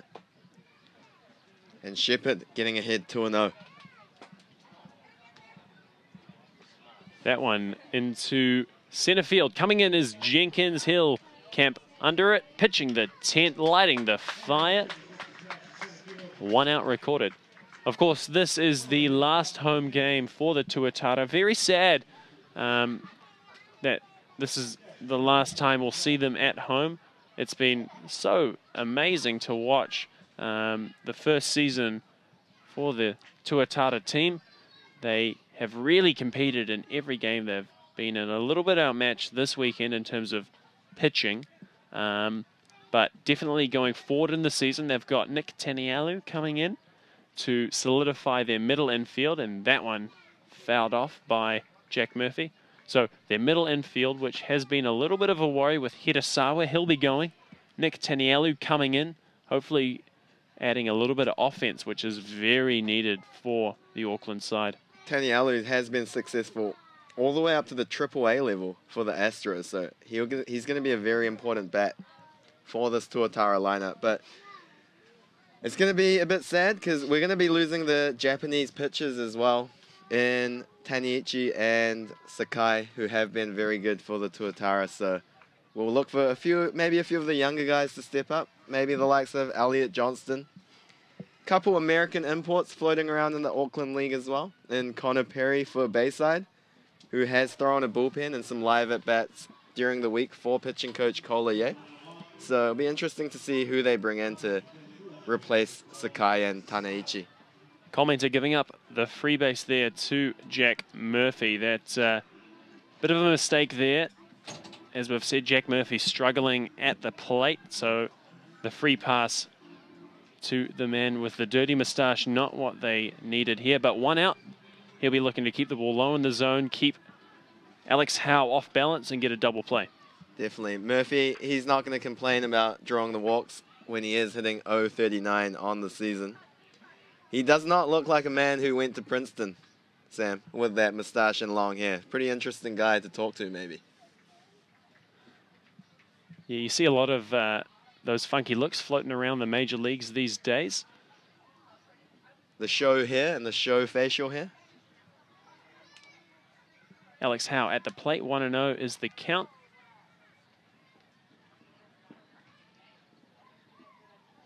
Commented just missing outside with that changeup. 1-1 the count. Howe has been very good on the season so far, but Commenter has dealt with him pretty effectively.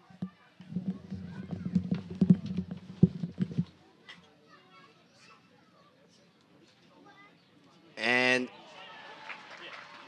Good opposite field line drive there by Howe, but Hirasawa does range over to that in the hole. Makes a nice play. Murphy reading that line drive off the bat, safely back at first.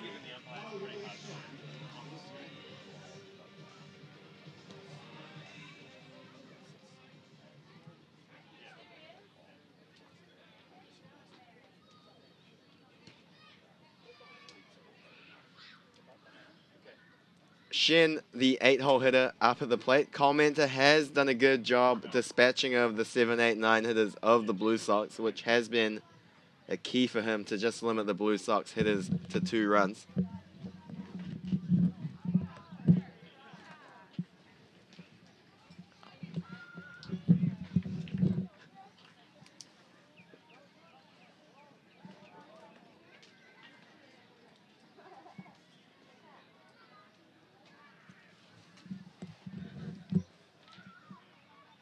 That one drilled into right field. Going back is Zhu.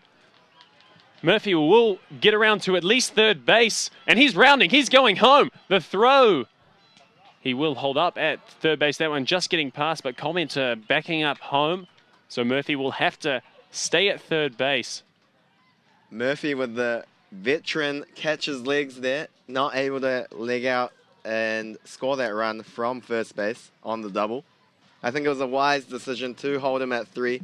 Even though that ball did skip away from Bishop, he probably would have been dead in the water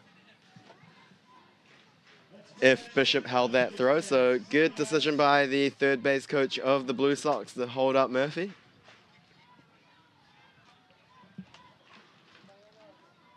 So runners on second and third, 2 outs. Michael Campbell, the right fielder. He's been struck out a couple of times by Commenter. So he did save that run last inning with the help of first base umpire Tom West.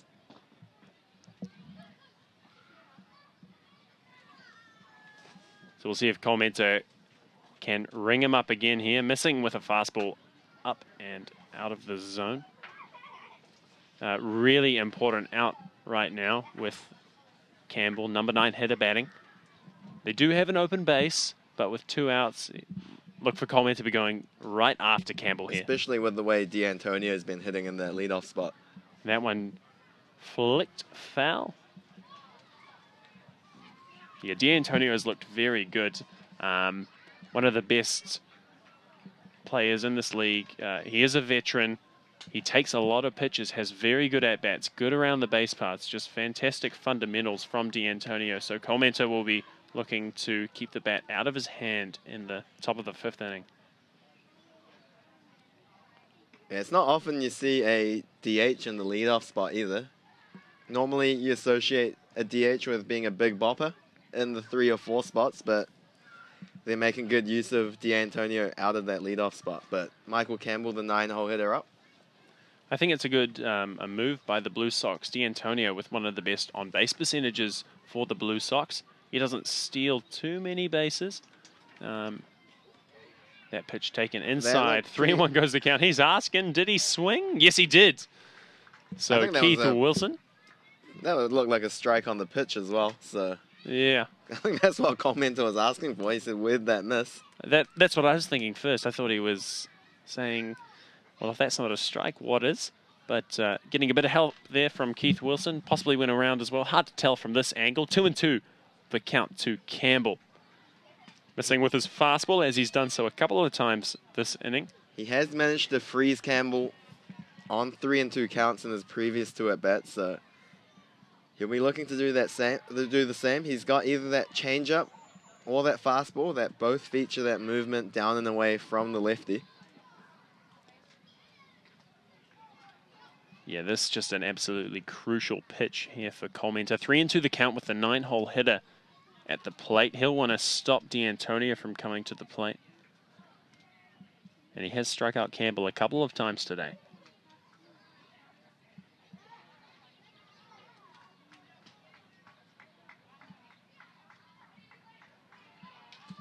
That one grounded to Second baseman Snyder, he'll flip it to Richards, and that'll be it for the top of the 5th inning. Able to work out a trouble there was Colementer.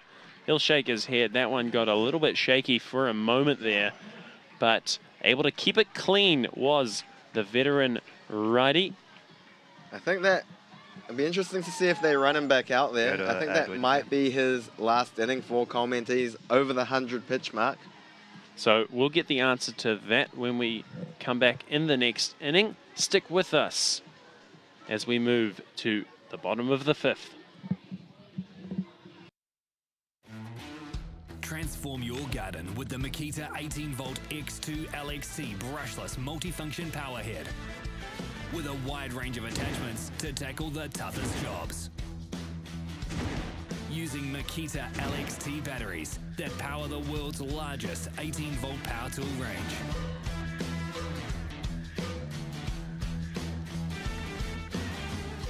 Makita, one battery, one platform, one solution.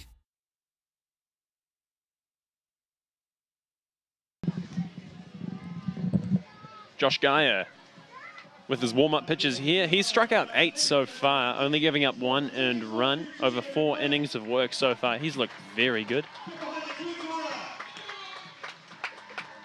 You hear the crowd ramping up as the Tuatara will come to the plate. You'll see numbers 7, 8, 9. That will be Hansen, Bishop, Hirasawa coming to the plate. They'll see if they can string something together against the Blue Sox.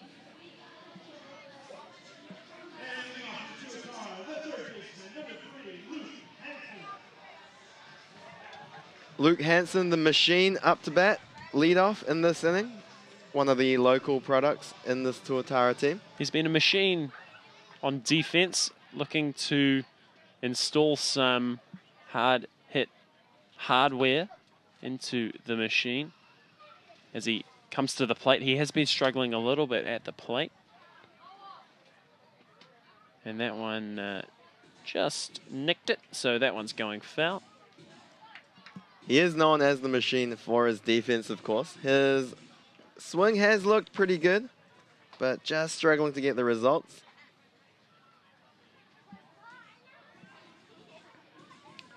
One ball and 2 strikes on Hansen. And he takes that breaking ball. It is in there for a strike, and Guy continues to get the Auckland team off balance. The 9th strikeout on the day recorded. That one was pretty filthy, locating pretty well. Just dived away, started middle, and went to that outside low corner. Pretty hard pitch to hit. But with 2 strikes, you got to have a go on something.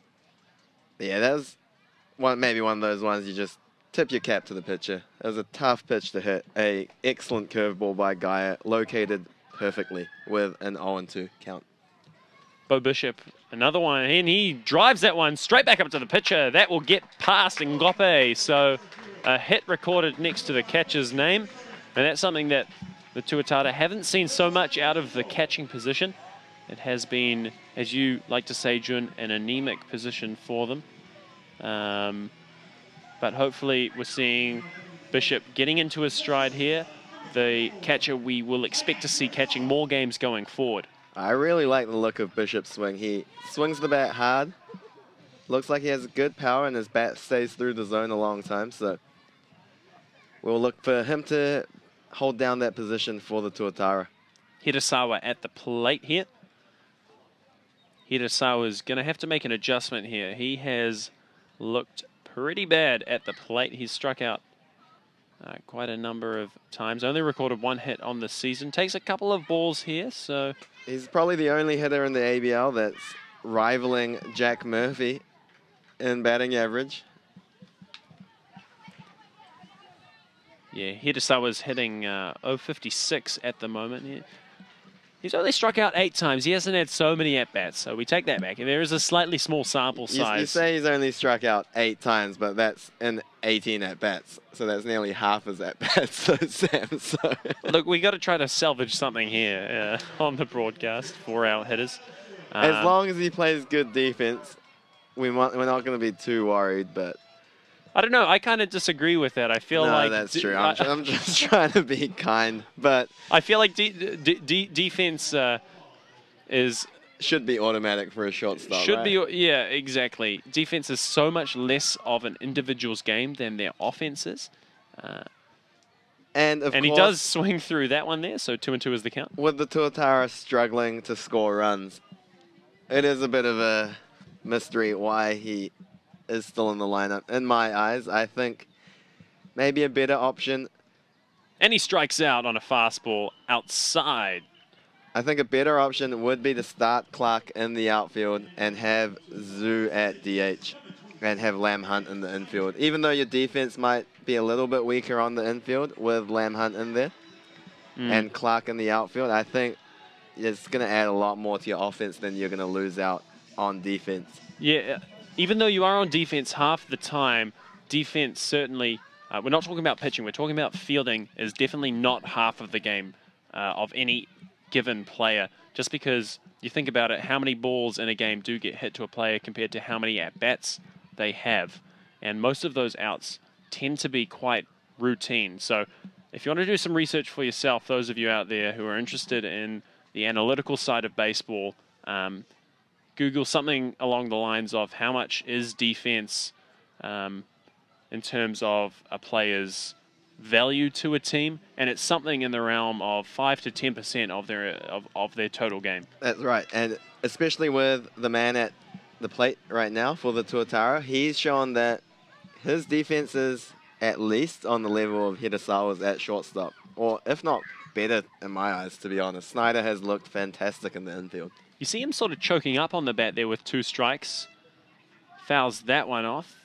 Josh Wexler looking like he got nabbed a little bit by that foul ball. Snyder's looked a lot better at the plate compared to Hirasawa, and he's looked pretty good at shortstop as well. So certainly an apt replacement at shortstop. And that just allows you to have an extra bat in the lineup, whether it's Zach Clark or Andrew Mark.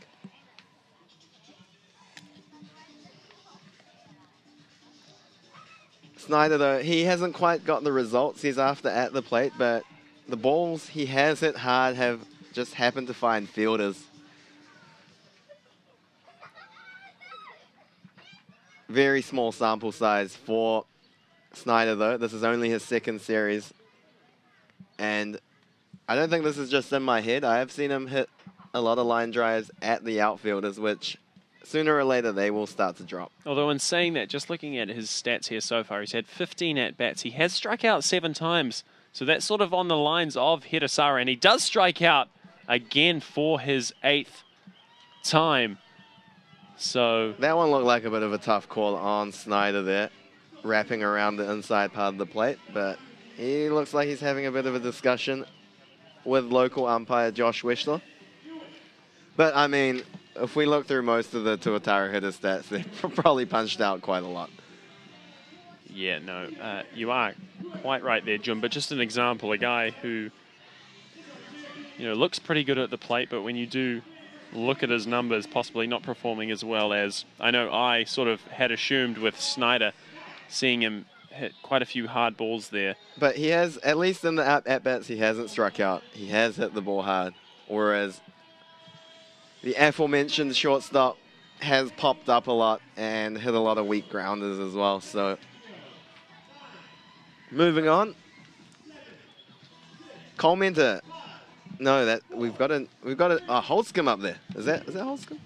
So yes, it definitely looks to be number 39, the flame-throwing righty. So maybe they've heeded our advice, Sam, and gone to their best arms in the bullpen a bit earlier in the game, but when the game is still on the line. Yeah. So the score currently 2-1, a huge spot. We've got coming up in the lineup D'Antonio, Eunice, and Kemp. So the heart of the lineup for the Blue Sox with a 1-run difference. This is definitely a hugely high leverage situation.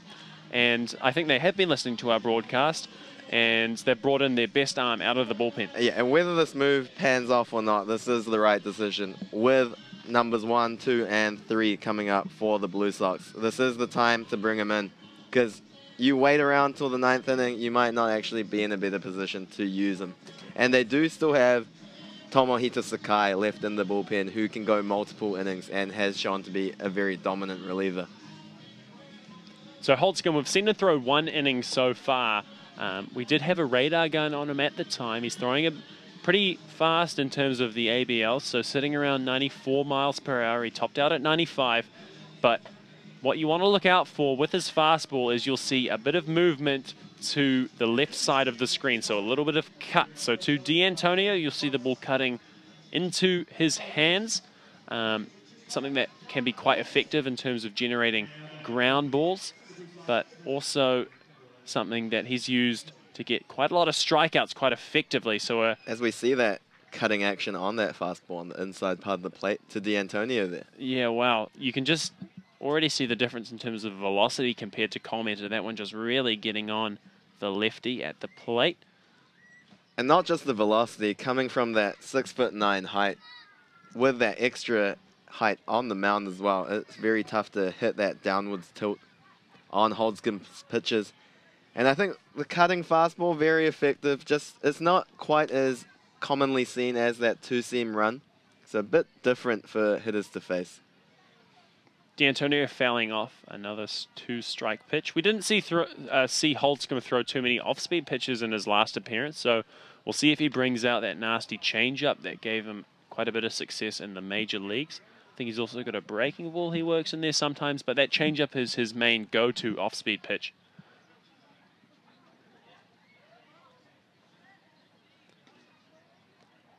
Misses with a fastball up. Well, hits a spot, misses the zone. Adjusting the eye level of D'Antonio, the count moves to 1 ball and 2 strikes. D'Antonio has excellent plate discipline. One of the weaknesses that sort of kept Holtzcomb out of the bigs for a wee while was his control, able to find that and move up to the big leagues. So in combination with trying to regain the velocity he used to have, he'll also be trying to retain the control that got him to the bigs. And he does swing on and miss that one. D'Antonio, that fastball getting by him there, and Holtzcomb just showing the class that 6'9" frame can bring to the mound. The stuff is never going to be an issue with Holtzcomb. As long as he can harness it in the strike zone, he's going to be effective at any level of baseball. Yeah, quite a treat for those of you watching at home. The Tuatara have nabbed an absolute gem here. So he'll continue. It is Eunice swinging on that fastball below the zone. Of course, a couple pitchers in the majors who are very effective with that cut fastball is Kenley Jansen of the Dodgers, the closer, who pretty much lives with that cut fastball. That looked like that changeup the first time he's thrown that, and that was absolutely nasty.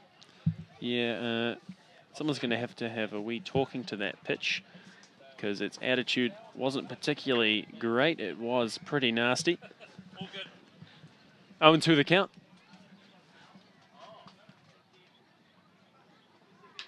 And that one hit up the middle, a high fastball. Caught a little bit too much of the plate. And Eunice able to square that one up the middle. So perhaps in his heyday, Holtzcomb able to get that fastball past hitters, but he's not quite throwing as hard as he used to. So Eunice able to catch up with that one and hit it up the middle. So 1 out with a runner on first base. Just with the way Eunice has been hitting, I think it's going to be pretty tough to beat him unless you execute perfectly. And he did a real good job of lining that ball right up the middle. So now we really see some interesting matchups. Dwayne Kemp and Gift and Gope due up. You see Kemp at the plate.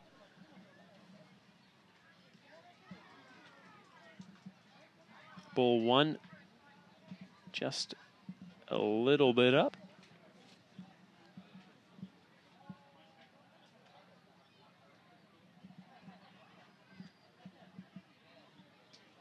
Holtzcombe's thrown to Bo Bishop before. And that one is drilled over the shortstop's head. It'll get into left center.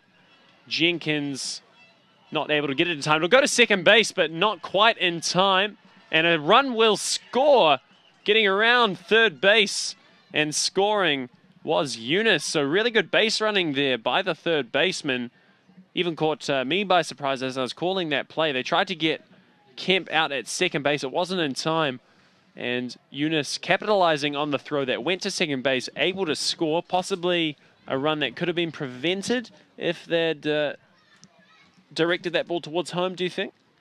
Possibly, but Jenkins slightly bobbled that ball in the outfield, and I think he didn't just catch you off guard there, Eunice. He caught the Tuatara outfielder off guard as well, and he put a lot of pressure on him, and I wasn't expecting him to score from first on a ball that got cut off by the outfield. But Eunice showing good wheels, great read, and scoring the third run for the Blue Sox. I think what we saw in terms of Holtzcombe there was he just caught a wee bit too much of the plate. When you see him throw down in the zone, he's very effective. And just these 2, 3, 4 hitters for the Blue Sox. And that you see there, quality. The pitch you just saw there was that changeup, making Ngope one of the best hitters in the league look silly. So the class of Holtzcombe is there. It's just whether he can deliver consistently.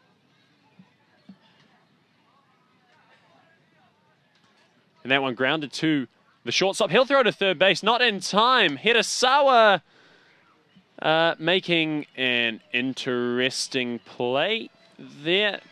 Maybe getting a little bit too greedy. I'm not too sure about that one. That's just trying to be too cute there, especially with 1 out already. That runner at third with, if he threw the ball to first, he would have been at third with 2 out. Not that big of a deal. I don't know why that's even gone through your head to throw to third base there. If we see Hirasawa in the lineup again, I think he's got one more weekend with the team. We'll be a wee bit disappointed, I think.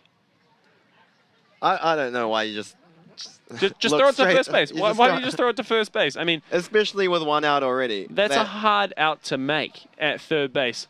Occasionally when the base runner makes a mistake, when that ball is hit to your right as the shortstop, you'll be able to get them at third base. But most of the time, when that ball's hit to you or to your left, there's not a chance you'll make it. So that one's popped up into shallow right field. Snyder's under it, and he'll make the easy play. And maybe if it's none out in a tie ball game, keeping that runner off third is maybe a bit important. But when there's already an out and you're going to get the second out at first, I don't see why I just don't see why that's even a decision in your mind as a shortstop.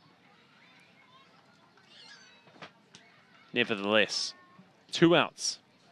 It is Jack Murphy at the plate. So a guy who has been struggling. We'll see if Holtzcombe can We'll see if Holtzcombe can pick him up and get out this inning here. Yeah.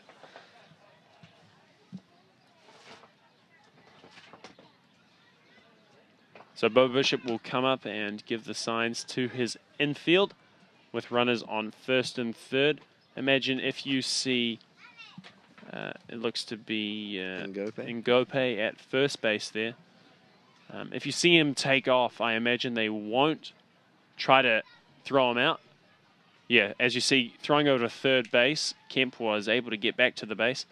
They've got quite a bit of respect for Holtzcombe's arm in terms of being able to get Murphy out. So no point trying to get him out at second base there, I think. Definitely a good call there, Sam. And with runners on in the first and third situation, when there's only 2 runs in it, you are looking to keep that runner from third scoring rather than give up that run for an out.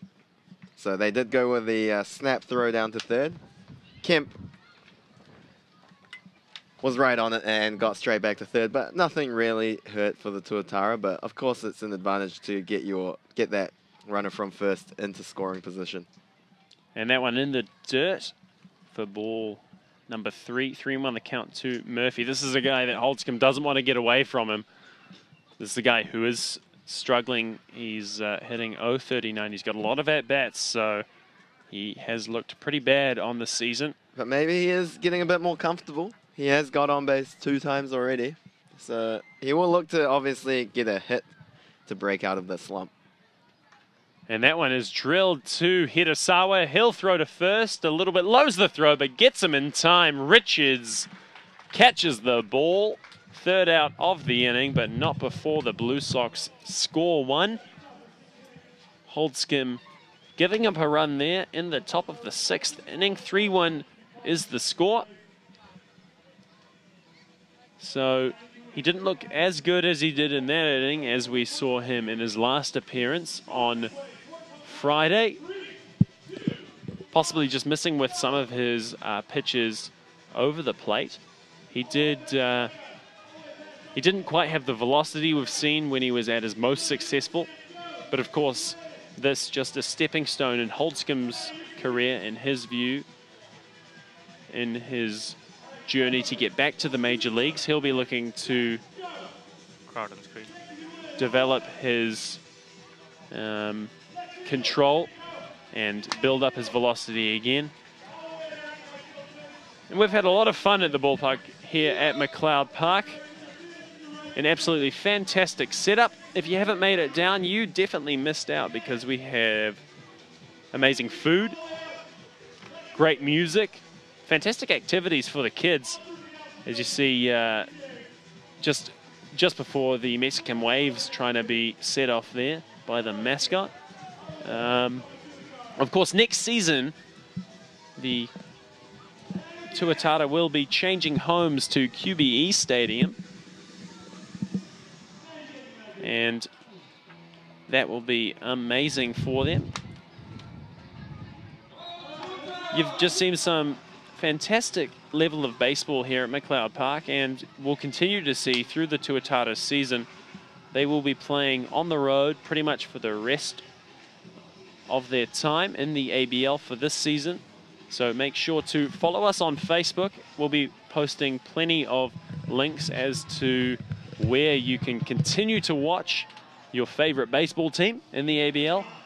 Most of the Australian baseball teams have a similar setup to us here at McLeod Park in terms of they live stream their games on YouTube. So keep up to date. Go to Auckland Tuatara on Facebook and follow us there. A big thanks to all our Russian-funded social media influencers. And that one's hit hard into right field. That'll get down the line. Jenkins will round first. He'll get to second easily. He's looking over his shoulder. He'll hold up at second. But no, he's going to third base. And the throw nowhere near in time. So Jenkins hitting that ball hard down the first base line. In there standing. In there standing. So Campbell not able to get to it in time. And Jenkins will be at third base with no outs.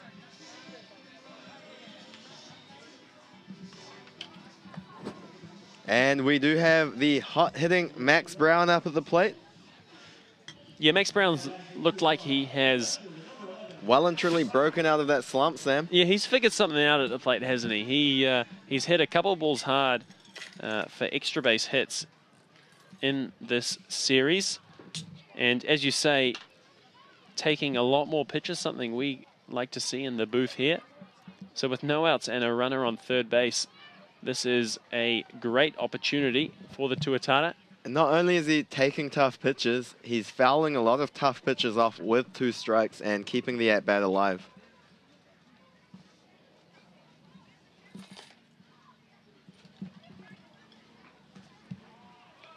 And Max Brown says to Josh Weschler, did he call that on what are you, the pitch? Yeah, he did call that on the pitch. So Brown just having a little bit of a word to him there, saying, what game are you watching? Obviously not this one, so 1-1 is the count.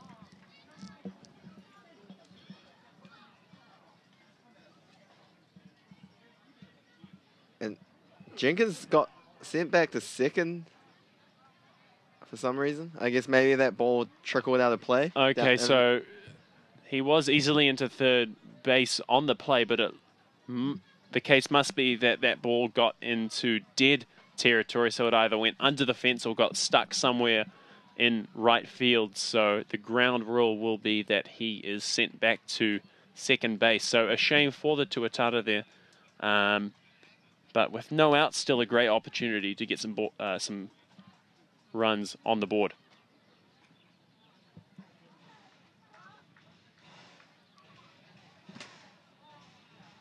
Good at bat by Brown so far. A 2-1 count. Probably should be 3-0, but still a good count to hit. You see Gaia there also rocking a bit of a moustache that his teammate Jack Murphy also holds. Some great facial hair on the Blue Sox lineup as he takes a fastball inside. 3-1 goes the count. You get the feeling that some of those pitches Max Brown might have swung at in the last series.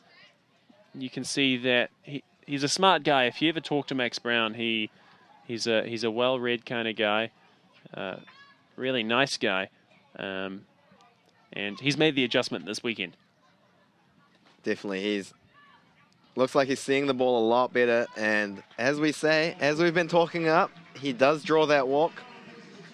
As we probably keep mentioning throughout our broadcasts, he is one of the nicest guys you'll ever meet on the baseball field. Actually, just in all walks of life, he's just a lovely, lovely man.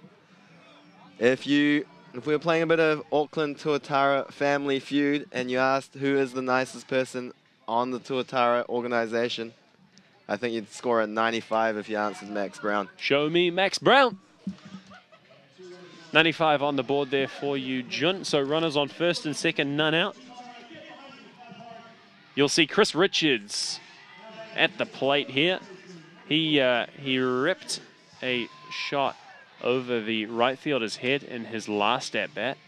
So he'll be looking to continue his success against Gaia.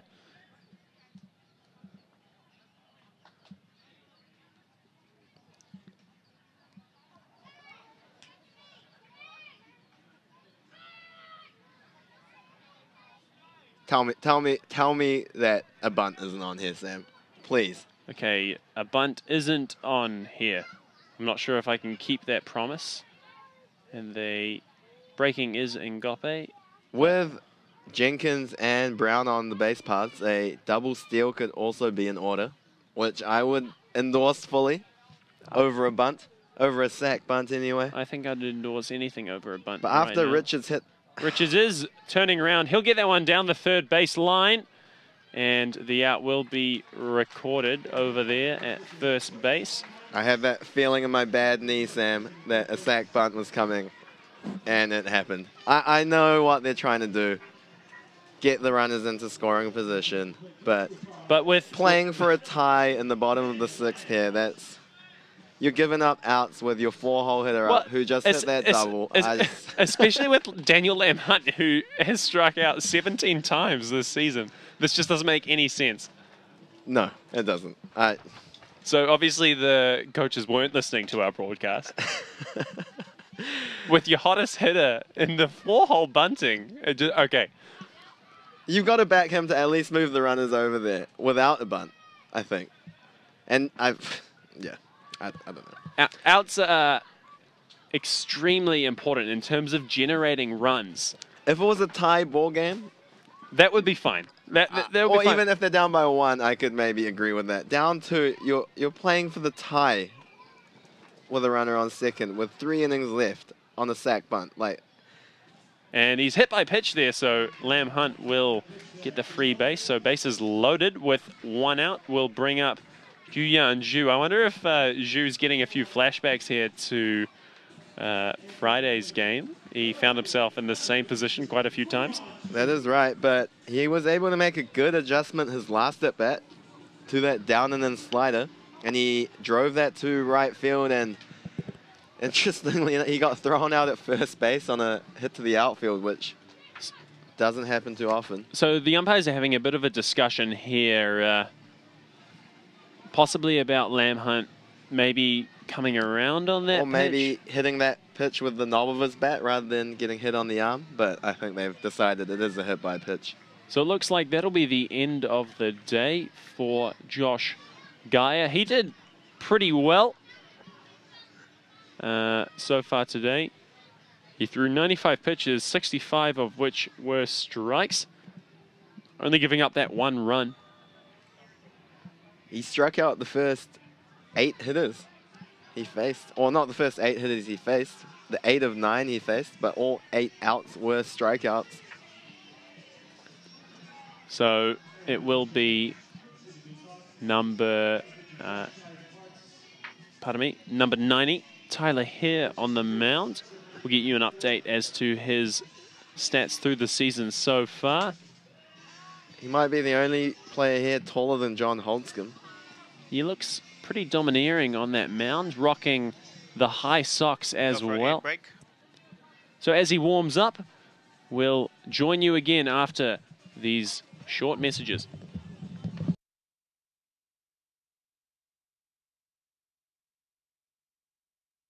He might not look like much in an apron, but that's John Miller, holder of the Bledisloe Cup and 2 Investex Super Rugby titles. Mary Adams took Cleveland all the way to the playoffs. Where to next? Well, she won the New Zealand Derby with Ginger Nuts. Finally, meet Richard Sykes, a man with many loves, 80s hip-hop, his dog Buck Twain, and winning, specifically, the Cup final at Wembley. Now it's your turn. TAB, now you're in the game.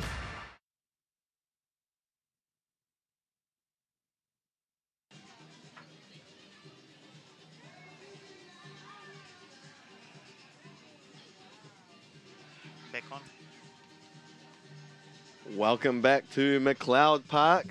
As you see the big number 90, Tyler Hare, warming up in a huge situation in this game. Bases loaded, 1 out. 3-1 to the Blue Sox with Itchy Zoo up at the plate.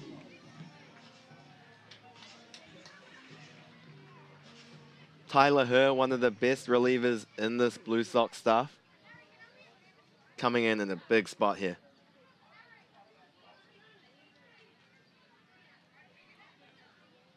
Corners are in, looking to get the out at home, and the middle infield playing normal double play depth with 1 out.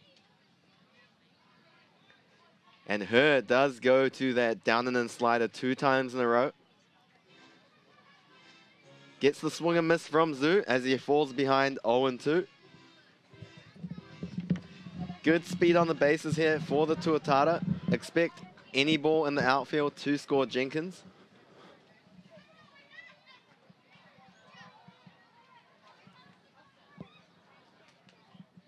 So that one fouled off by Zhu. The count goes 0-2.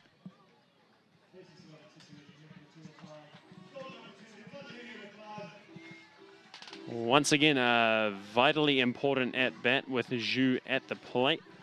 A couple of times in the same situation, he has struck out, so he'll be trying to change that. Of course, on Friday's game, he came up bases loaded with 1 out, and with Maestri on the mound, struck out a couple of times to that nasty slider that Maestri offered up. Hare also has a nasty slider and a high velocity fastball here. That one in the dirt, kept pretty close by Murphy, so everyone will stay where they are. Great job by Murphy there, keeping that in front with that fastball in the dirt. Not always the easiest pitch to block. You're not expecting a fastball to be thrown in the dirt, of course, so great read by Murphy. Not hitting with the bat, but doing a great job on defense. So Zhu works the count 3-2 here. Big moment coming up here, ladies and gentlemen. Zhu, you get the feeling he is slumping a little bit, not quite showing the performance he's had in the first couple series we've seen at home. Especially guys have figured him out a little bit. He'll be trying to break out of that here. 3-2 is the count. And he fouls that one off. So that looked to be that breaking ball, which he was able to get a little bit of bat to, so staying alive.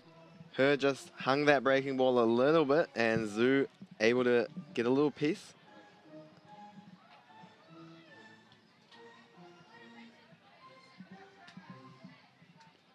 So runners on each of the bases with 1 out. Zhu swinging through that breaking ball. And a strikeout recorded by her, a really important strikeout for the Blue Sox reliever. Zhu continuing to fall victim to that breaking ball. It looks to be a bit of a change coming here for the Tuatara. It is Zach Clark, the free-swinging righty at the plate. He'll be coming in for Luke Hansen in the offensive lineup. I like this change for the Tuatara staff with Clark. Probably offers a little bit more on offense than Hansen. And they do have the option of putting Lamb Hunt in the infield somewhere and moving Clark to the outfield. Or moving Zhu into the infield as well. So Clark takes that fastball up. So we'll see if Clark can make an adjustment here. He's been pretty free swinging. He takes that fastball up.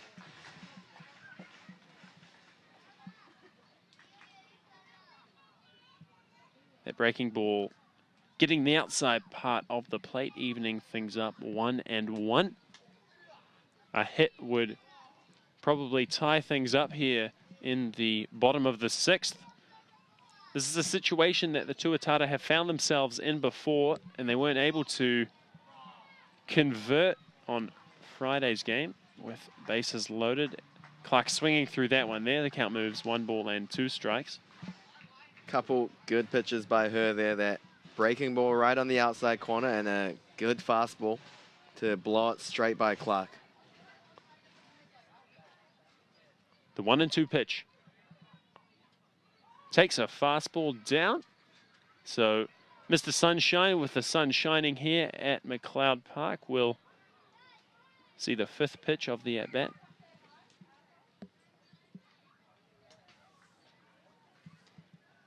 Clark will have to get that bat started early against the hard-throwing her. He's a tall man, and he can really get that ball coming to you. And a breaking ball gets Clark. That was filthy. That one broke about a meter. So back-to-back strikeouts for her. The absolute kryptonite of the Tuatara lineup so far looked to be that slider. Bases loaded, weren't able to do it today. Definitely, and you self-inflict an out with a bloomin' sack bunt with your best hitter at the plate. With 2 runs down, I don't know what to say anymore, Sam. So the 2 strikeouts there, you know, that's something that you can't control as a team. Guys are obviously at the plate not trying to strike out. Obviously, they can try to make an adjustment. They can take more pitches, something that we've said before, possibly they can try and do. But that sack bunt is something that is totally in control of the coaches. And with your best hitter at the plate, it just doesn't make any sense.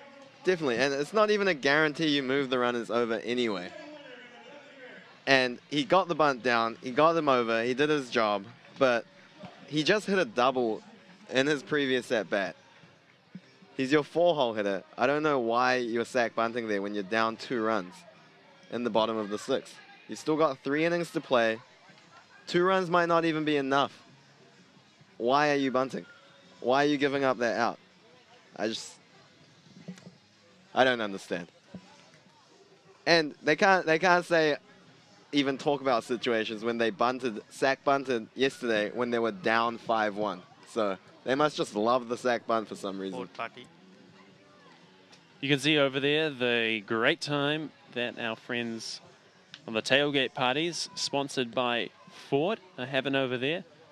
A great time at the ballpark with the sun shining. The Tuatara still in this game, obviously, only 3-1 as we go to the top of the 7th inning, despite what the managers are trying to do, taking the bat out of their hands. And I'm not saying if they didn't sack bunt, they would have scored any runs there. But I'm just saying it would have given them a better chance in that situation. That's all I'm saying. Yep, I'm totally with you there, Jun. And plenty of evidence to support your call there as well. Let us know what you think in the comments. Hopefully we've got some discussion going on there on YouTube. Holtzcombe delivering a strike. on the inside part of the plate for strike one.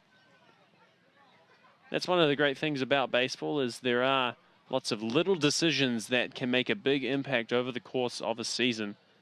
And there's still, that one is grounded to the shortstop. Pardon me, to the third baseman. Hansen thrown over and in time picked up. That was, pardon me, not Hansen. Richards has moved over there to third base. So the Renaissance man making a great play, and it was looked to be Zhu over there at first base picking it up. So sorry, we didn't quite have those changes ready for you. So Clark's moved out into right field as he just looks over at me as I mention his name, and Zhu's moved into first base, and Richards with a fantastic play. So 3-1 is the score. One out here in the top of the 7th inning. Holtzcomb looking pretty good. He's left a few pitches got away from him in the 6th inning. But to the bottom of the lineup, that one, Wei tried to check his swing. Pardon me, Shen tried to check his swing, but wasn't able to pull out in time. An easy out to Snyder at second base. Now, Holtzcomb did give up that run in the previous inning, but that was to the best hitters of the Blue Sox team. They put a couple good swings on, a couple mistakes he left up in the zone. So Steve Mintz coming out, shaking the hand of the tall righty. So that'll be his day done. Of course, coming back from injury, they're not going to be using him too willy-nilly. Able to record 5 outs here in today's game. Number 40 coming in, that will be Ryota Okamoto in onto the mound. So Ryota has been quite effective in the first 2 series. He did come in Friday's game as well. Wasn't able to find the strike zone as well. We were talking him up in terms of his control, something that completely failed him. Gave up 2 walks in a row in his relief appearance and was taken out shortly after that in that big inning we saw on Friday. Harada was brought in after that, and the Blue Sox scored 7 runs in the 4th inning. So Ryota will be looking to regain his foothold in this lineup. He'll be looking to gain control of his breaking ball again and try to flummox some of these Blue Sox hitters with his breaking ball. Definitely, and with the lack of velocity, he has to be very fine with his pitches. He doesn't have much margin for error. He has to live right on the edges of the strike zone. And he just missed with a couple pitches and gave up a couple walks. Of course, that's only 1 bad outing in 4 appearances, so still looking pretty good out there. He probably only is going to face 2 batters in Michael Campbell and D'Antonio, the lefty, coming up after him. And we'd look to Sakai to come in after, the right-handed reliever from Japan. You can see the break on his pitch there, just breaking about 1.5 meters by the looks of things from our point of view. And he's made a few of these hitters, both from the Cavalry and the Bandits, who we've seen here at McLeod Park, look quite silly. So he'll be looking to do that again.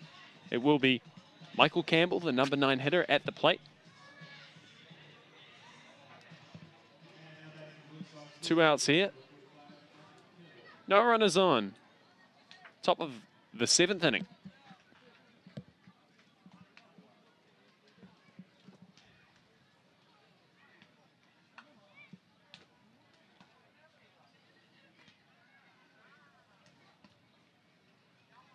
If I was the Blue Sox hitters here, I would be sitting on off speed, as that is what Okamoto has lived and died by. Yeah, he hasn't really thrown many fastballs when he is behind in the count. That breaking ball getting in there for a strike. 1-1 Generally, goes he'll the count. throw his fastball out the zone, maybe just to show them he has got something there, but he will live with his curveball and slider to these left-handed hitters. So the key for Okamoto will be keeping that breaking ball down in the zone. You see him get a lot of ground balls with that pitch. But before he's able to really get success down in the zone, he's got to find that strike zone again, something he struggled to do last appearance, something he is usually very good with. So 2 balls, 1 strike. Fastball misses outside. 3-1 is the count.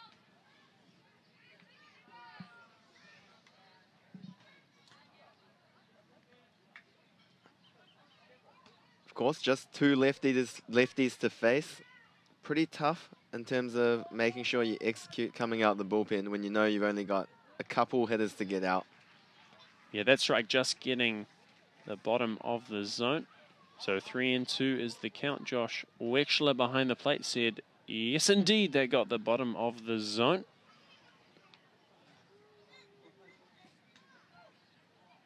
And that fastball getting on him and just dribbled foul. Michael Campbell will continue at the plate. Good fastball there. Flashing that sneaky cheese on the inside part of the plate. Of course, when hitters are sitting exclusively on your breaking ball, that fastball can get on them despite only throwing in the low 80s. Ryota, very experienced, knows exactly what these hitters are thinking. So it looks as if he is going to go back to that curveball. 3-2 the count. And he does swing through it, does Michael Campbell. Bishop will throw to first base. Zhu receives it, the third out recorded of the inning. Okamoto does his job. So Michael Campbell swinging at that breaking ball that just dived out of the zone. Records the third out in the bottom of the 7th inning. So we'll move to the top of the 8th. The score 3-1 and a big inning now for the Tuatara.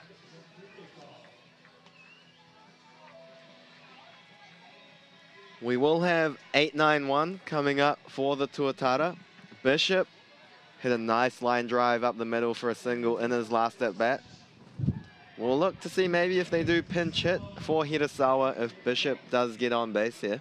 So perhaps pinch hitting with Mark has come up clutch with a pinch hit before against the Cavalry. Got on base, scored the winning run in their second game last weekend. I'll look to Mark or maybe possibly Takahashi, who's also gone 3 for 4 early on in his Tuatara career. I don't think Wei, the catcher, will be available after taking that nasty collision at home plate yesterday. Yeah, so we did hear that Wei,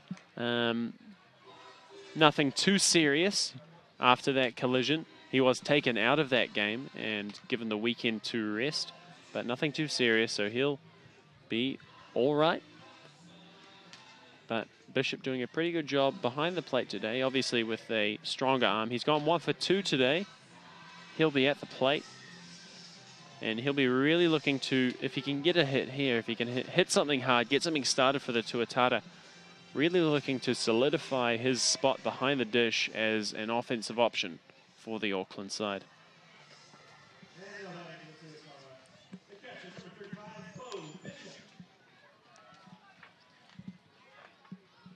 Like I've said, Bishop, I do rate Bishop as a better defensive catcher than Wei in terms of both receiving and his throwdowns to the bases. So if he can hit at least as well as Wei can, you figure he should keep his spot in the lineup. And a tough pitch up in the zone called on him for strike 1. You look to see that fastball slider combination continue to be thrown by Tyler Herr, the big righty. And another slider thrown there by Herr, fouled off. So quickly behind 0-2 goes Bo Bishop.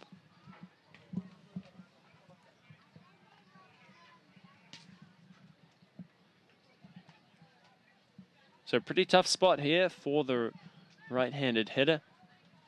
Herr throws that fastball by him. See you later, says Herr. The first out recorded of the inning. That was nothing sneaky about that, Cheese. That was just straight by Bishop. Herr with a live fastball. It'd be interesting if we had a radar gun reading on him, but I'd have to say that's at least mid-90s. So they're going to go with Hirasawa. He's going to stay in for this at bat. Hirasawa not looking very good this game, nor any of the series so far, but nonetheless, he's at the plate. Of course, his spot in the lineup will probably come up again before the end of the game, so they're not looking to pinch hit for him without anyone on yet. Takes a breaking ball for a strike. Pretty nasty pitch there. Able to throw that pitch for a strike, yeah, an important part of Herr's game. if Hirasawa gets on, he's a pretty quick player. So a threat on the bases as well. 2-1 is the count.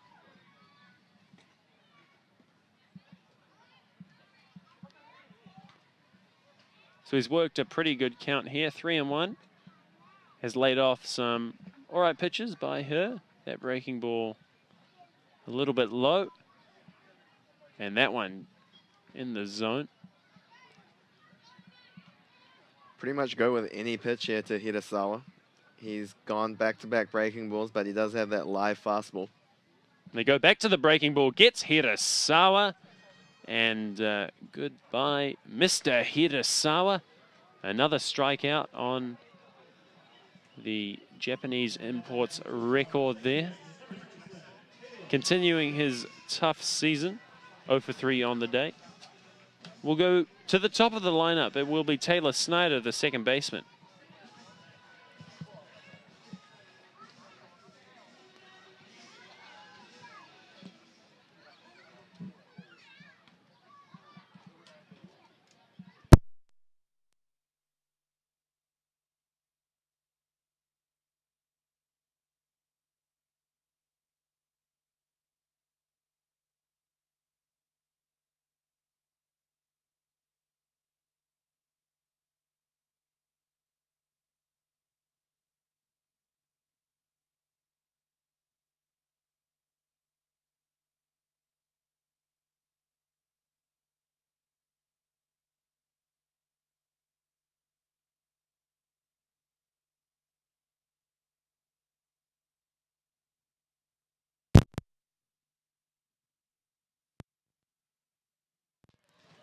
We're going to break shortly.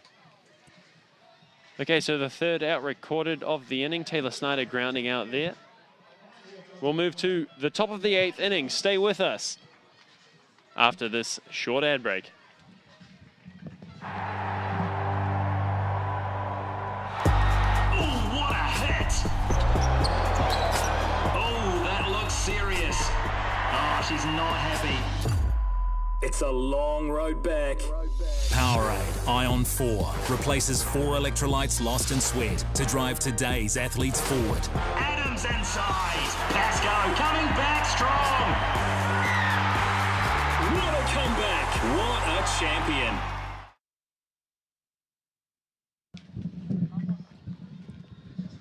Ryota Okamoto will continue, where he'll be at the top of the lineup for the Sydney Blue Sox. Trent D'Antonio, the DH, will start things off for the Sydney team.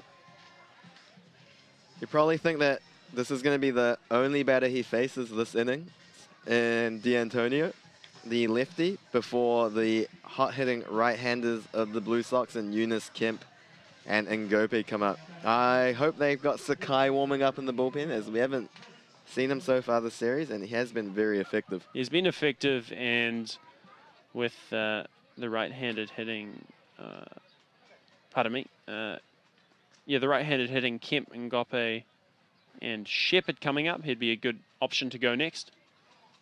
That fastball missing up out of the zone for the first ball of the at-bat.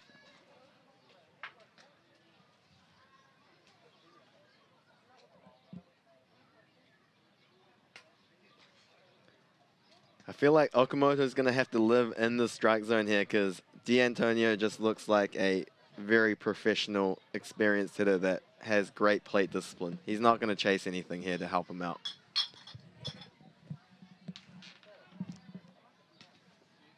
And he does go right back after him there with the breaking ball, working back into the count. 2 balls and 1 strike. Be interesting to see if Okamoto decides to travel with the team as well. Not due to his performance, but... That breaking ball gets in the zone, 2-2. Yeah, not due to his performance, but he is a slightly more older member of this team that has a newborn and busy with his job. So we'll see if he can take the time off to travel with the team. I'm sure the coaching staff would love to have him along, though. D'Antonio taking that one, so extending the at-bat. 3 balls and 2 strikes. certainly when he is throwing the ball in the zone, he is doing so today fairly well. He's looked much better in his previous appearances, has been very effective against left-handed hitters. That breaking ball, pretty nasty. He throws both a curveball and a slider. Slightly different speeds, slightly different amounts of break. So, Slight break in the play with a errant baseball flying onto the field from one of the crowd members.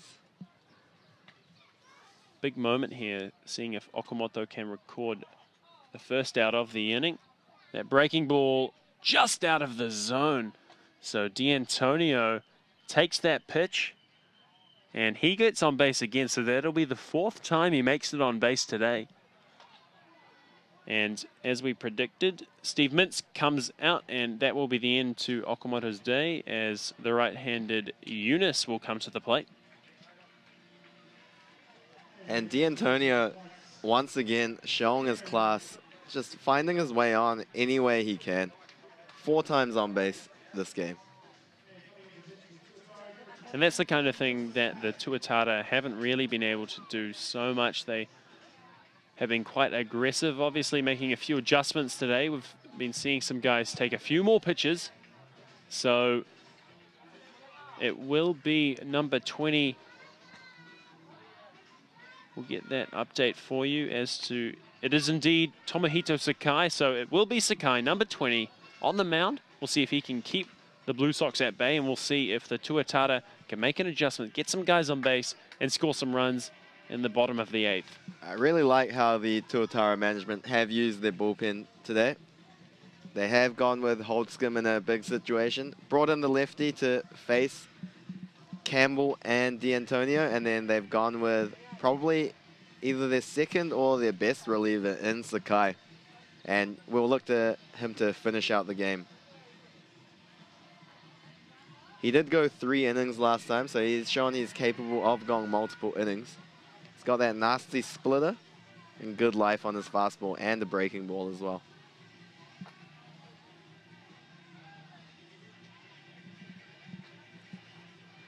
So it will be the very hot-hitting heart of the lineup for the Blue Sox, Eunice, Kemp, and Ngope. So Sakai has his work cut out for him here with a runner on first base and none out.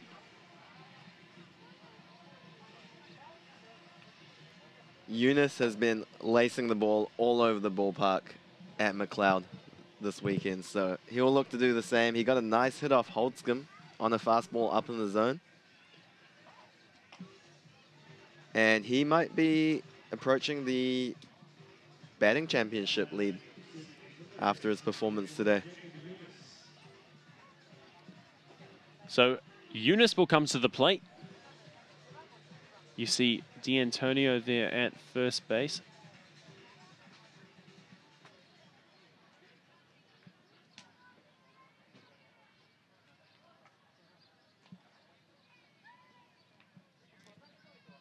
He picks across to first base. D'Antonio back in plenty of time.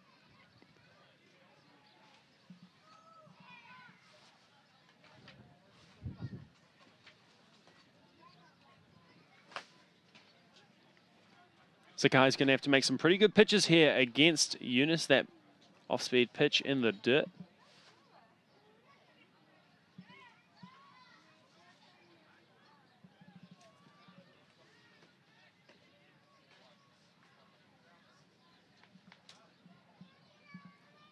So the Tuatara looking to keep the Blue Sox with only the 2-run lead. That one is into shallow right field. Under it is Snyder.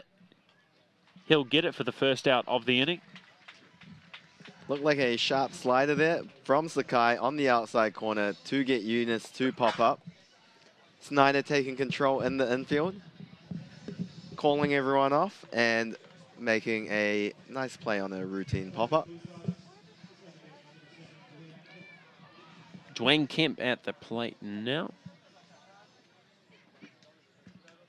He's gone 3 for 4 on the day, bumping his batting average all the way up to 348. Sakai will really look to be keeping the right-handed batter off balance here. He's got the tools to do it. It's just whether or not he can execute in the strike zone.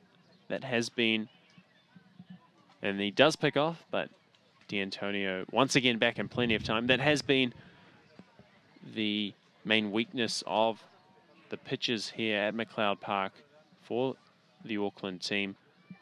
Being able to attack in the zone. They've just been missing too much with their fastball, and that off-speed pitch in the dirt. D'Antonio will advance. He gets around quickly, but safe at second base. And tough pitch to handle for Bishop there. That was a nasty split finger that just dives out of the zone. The bottom falls right out of that. And got the swing and miss from Kemp, who hasn't been swing and missing very often.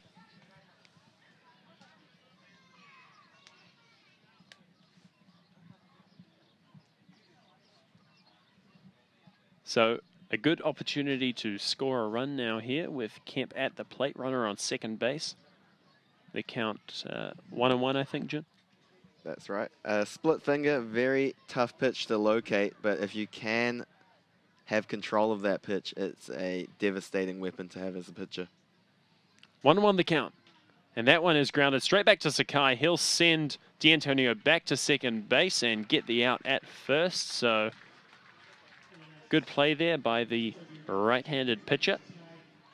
Of course, with that runner on second, less than 2 out, ground ball in the infield, you are looking to look back the runner to second if it's hit back at you as a pitcher. And he did a good job of that. Got D'Antonio diving head first back into second. He had plenty of time to make the play at first base after that as well. So 2 outs now in the top of the 8th inning. That brings up Gift Ngope. He's gone 1 for 4 on the day, hitting pretty well. He's flied out twice today. Has a double to his name. Takes a fastball inside. Pretty good pitch there by Sakai, low in the zone. Pretty hard pitch to hit. And that lower Perfect inner. spot there, right on the inside corner of the plate at the knees.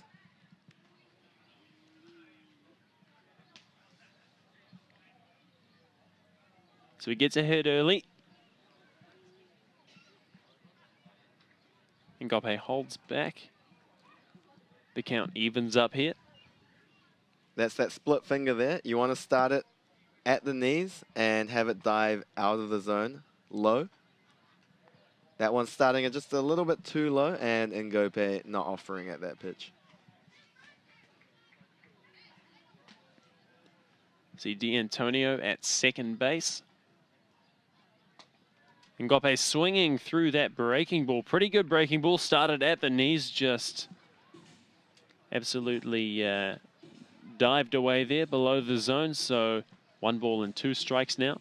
Yeah, sharp slider there. Starting it right on the outside corner and breaking out of the zone.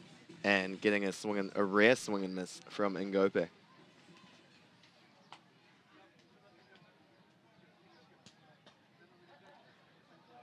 It is 1 ball, 2 strikes with 2 out here in the top of the 8th inning. Sakai looking pretty good in his relief appearance here so far today. He's been hitting his pitches, especially low in the zone. Let's see if he can do it again. Just misses a bit low with that off-speed pitch. 2-2 is the count.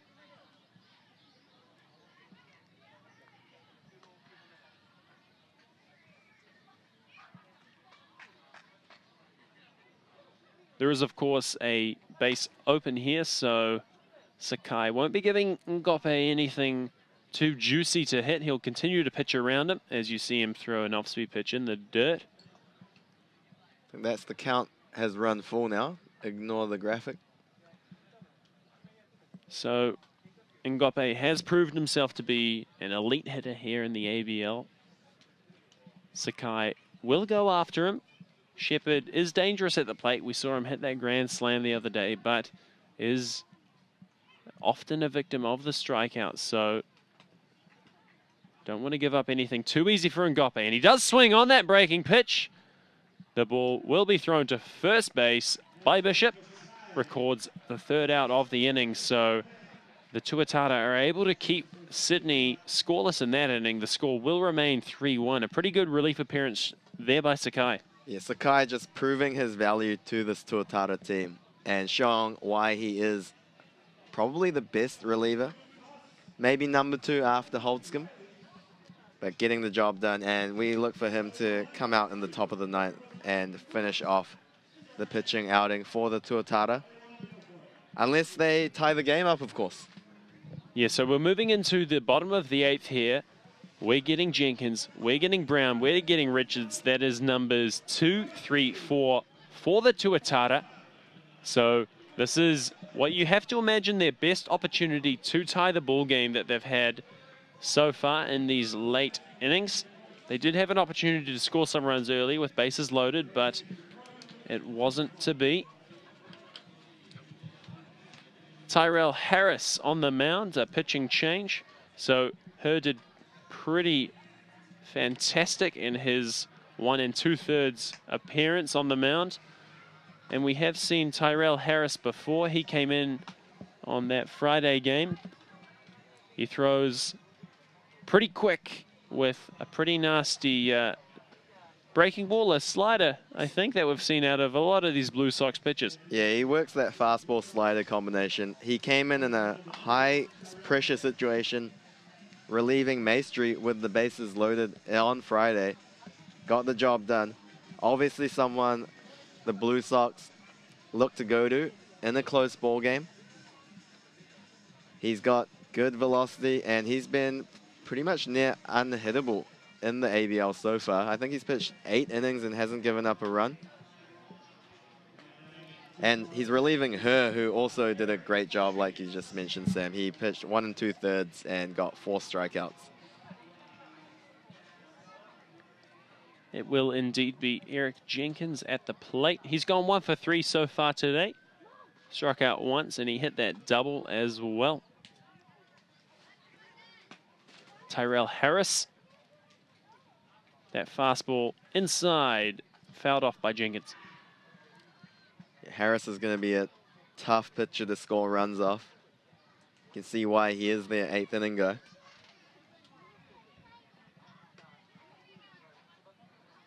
And that breaking ball looking like it's got at least 10 miles an hour, if not 15, off that fastball he throws. That one looking to be a curveball as opposed to a slider. Yeah, definitely that one looked like the curveball there. Good break on that pitch. Generally a bit of a difference between the curveball and the slider at home. And he swings through that fastball down and out of the zone. So 1 out in the bottom of the 8th inning. So if you're wondering at home, the difference that you might be able to notice between his slider and his curveball, the curveball tends to move more up and down. So if you're thinking of the hands on the clock from 12 to 6, and his slider moves slightly more laterally, and it is a little bit quicker, more moving from about the hand 2 to 8. And that was the curveball, I think. I think so, Sam. And Brown up at the plate, who has been looking very good for the Tuatara. Gone 2 for 2 with a extra base hit as well. He's got a single, a double, and a walk on the day. He'll be looking to continue his good work at the plate. Takes a breaking ball that was in the dirt, so the count moves to 1 ball and 1 strike.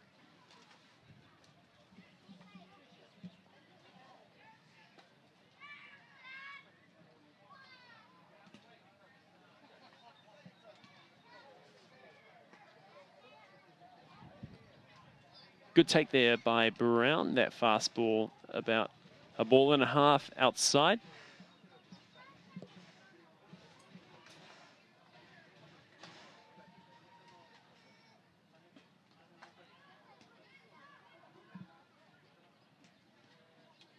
Tyrell Harris missing with another fastball outside. So behind 3-1 now. A good opportunity for Brown to do some damage here. Get himself into scoring position. Brown really showing his improved eye at the plate in the series, laying off those tough pitches that weren't too far off outside. Swings at that plate. one into shallow right field. It will be Kemp under it. for the second out of the inning. Of course, when you throw in the mid-90s, makes life a lot easier as you can just pump that fastball over the zone when you're behind in the count and still be pretty effective with it. We'll see Chris Richards, the first baseman now, with 2 out.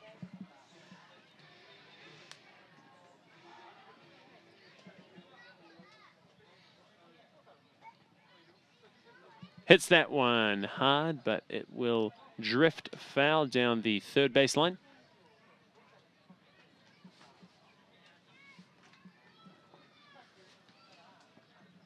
Tyra Harris doing a good job of staying ahead of the Auckland hitters, throwing a lot of strikes. A good take there by Richards. That one just a little bit outside. That's definitely a pitch you want as the pitcher, but Weschler being very consistent, not calling that one on the outside part of the plate. He's been pretty consistent today, has Josh Weschler behind the plate. Nothing too much that either side can complain about. So 1 ball, 2 strikes. 2 outs here in the bottom of the 8th, and that one grounded foul. Once again, we see from Richards a good 2-strike approach, able to battle, foul tough pitches off. We'll see if he can do some damage here, though, as the Tuatara do need base runners.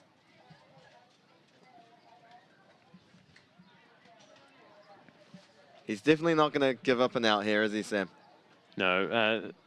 Chris Richards so far this season, one of the, in terms of strikeouts for this Tuatara side, hasn't given up as many as the other guys.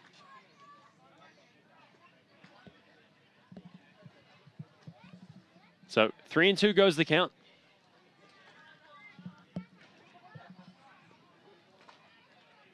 Swings at that one. That's grounded past the third baseman. That is in fair territory. Rounding first is Richards. He'll get to second easily. In right field there, Howe gets it in time. Richards will be kept at second. And an opportunity now to score with a runner in scoring position. Daniel Lamb Hunt looking to make an impact. He'll come to the plate.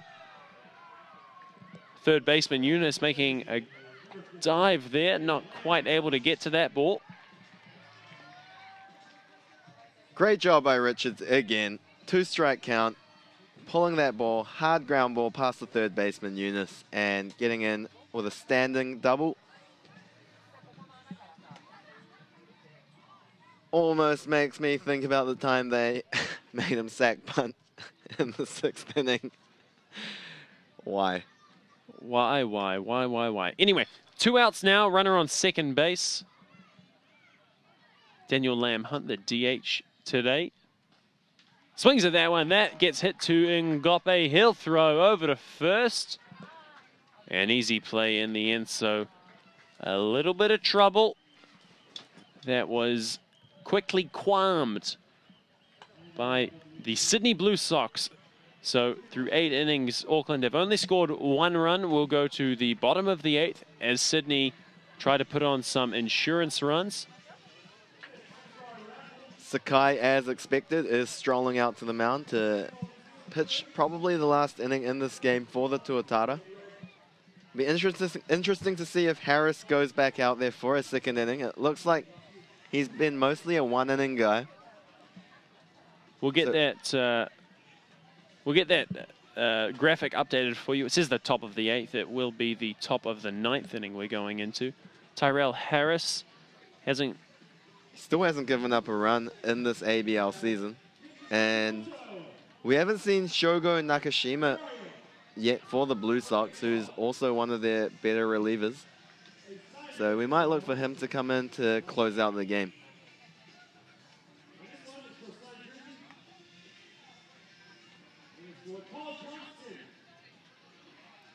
Or possibly Todd Van Steensel as well. He's got a couple saves on the season. He did pitch yesterday. So they've got a couple options there in the bullpen for the Blue Sox. It is do or die here for the Auckland Tuatara.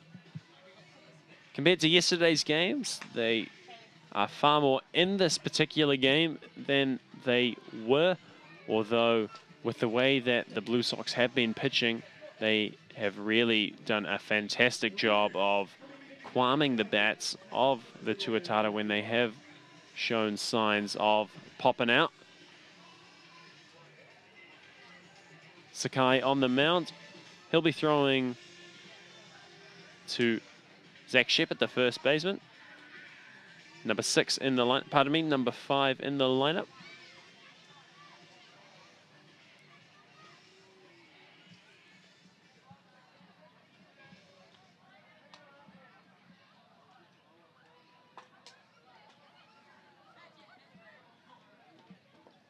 That fastball just a little bit inside. A good take there by Shepherd. Shepherd so far today 0 for 3. He's had a couple of flyouts. Takes a breaking ball outside. Pretty good spot there by Sakai. Nice slider that he uses often to throw for a strike. That's his off-speed pitch he does go to throw strikes with, and goes to that splitter to get that swing and miss, just like we see there. Yeah, pretty nasty slider there. Bit of a Houdini act there, disappearing from the eyes of Shepherd, swinging and missing. So he's behind 1 ball and 2 strikes. And that fastball is hit past Hirasawa at shortstop into the gap. So a hard hit ball, well placed in the gap. Puts the runner on first base.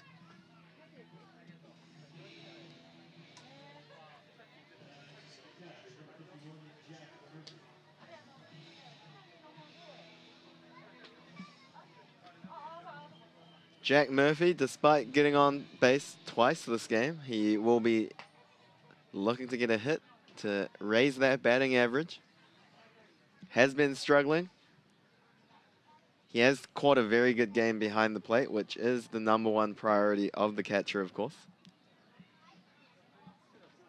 Murphy takes that pitch inside. Something I've been quite impressed with Murphy, as you say. He has walked twice today, and it's just a sign of the fact that he is such a veteran player that he hasn't tried to force things. He continues to take his walks when they are delivered to him, despite having not recorded his second hit.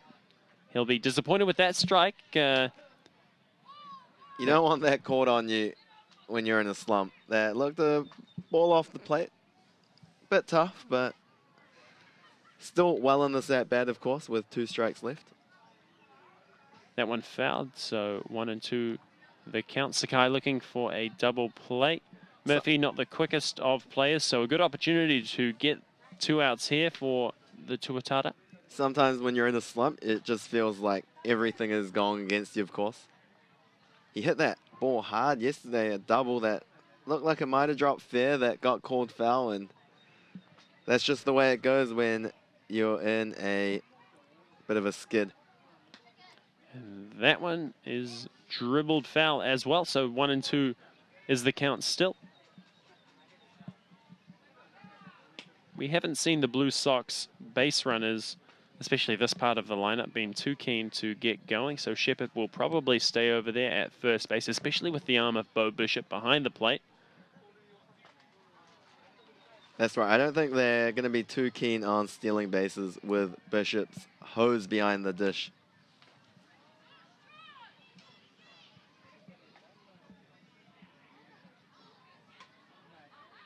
Two and 2 will be the count. Sakai comes set. Fastball inside, gets Shepherd. A great spot there by the righty. Shepherd's woes, pardon me, Murphy. Pardon me there, folks. Murphy's woes continue. Oh, you see him he throws the bat. Throw his bat there. He did break a bat yesterday, slamming it onto the ground when I was watching on the Sky TV broadcast. And I don't blame him. Yeah, it's got to be tough. And as you say, especially being the quality player that he is, playing up to the AAA level, he's going to be expecting a lot more of more out of himself. But it makes it a lot easier to handle when you are looking like you're getting to a 4-0 sweep of the series. you might as well be slumping while your team's still winning. So it is Alex Howe, the left fielder, at the plate. Sakai continuing. Howe swinging through that first pitch, fouling that one off. So Sakai is quickly ahead, 0-2. He's got a few offerings he can deliver Howe here. Yeah, I'm going to look for him to go to that split finger, which is his swing and miss pitch. It's going to be interesting to see who the Tuatara go with once these guys leave. Sakai and Tanaichi have been very good. And they are going back to Japan after maybe one more series, I think, Sam. Yeah, that will be definitely a big blow to the Tuatara, especially with the departure of Tanaichi and Sakai. They have proved themselves to be integral parts so far. So the Auckland team looking to get the last little bit of juice they got out of their imports here. That breaking ball fouled off by Howe. Doing a good job of fouling off some 2-strike pitches. Keeps himself alive. Of course, very important to preserve a 2-run lead. A 2-run deficit for the Tuatara. Even behind 2 runs is much more easier to come back from. And swinging through that breaking ball, trying to steal second, and Shepherd will be in another plenty delayed of time. steal, it looked like. So maybe A few times this series they've caught the middle infield and Bishop out napping. So a good result for the pitcher there as he strikes out Howe. But something to keep note of for the Tuatara is the fact that they have been delayed stealed on a few times. As you say, Jun, that tends to be due to a lapse of concentration by the middle infielder, either not covering second base or the catcher collapsing down to his knees, throwing the ball back softly to the pitcher. Or maybe even a bit of lack of communication from the first baseman, letting the middle infield know that the runners are going. Certainly that delayed steal is something that you can prevent if you are in on every pitch with the communication lines continuing. But a little bit of lapse of concentration, so a runner is in scoring position with Hao Shen, the center fielder, at the plate.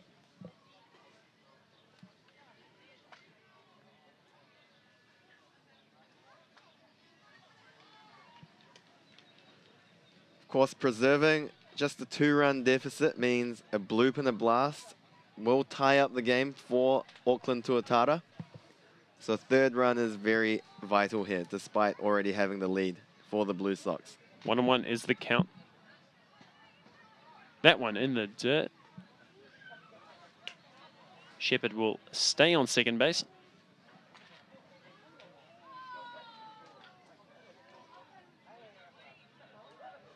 Two balls and 1 strike here at McLeod Park for the Japanese righty.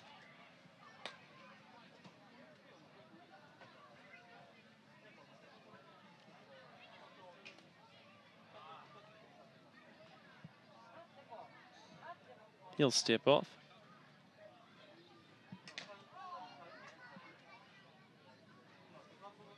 Hao Shen having an all right day at the plate so far. He's 1 for 4.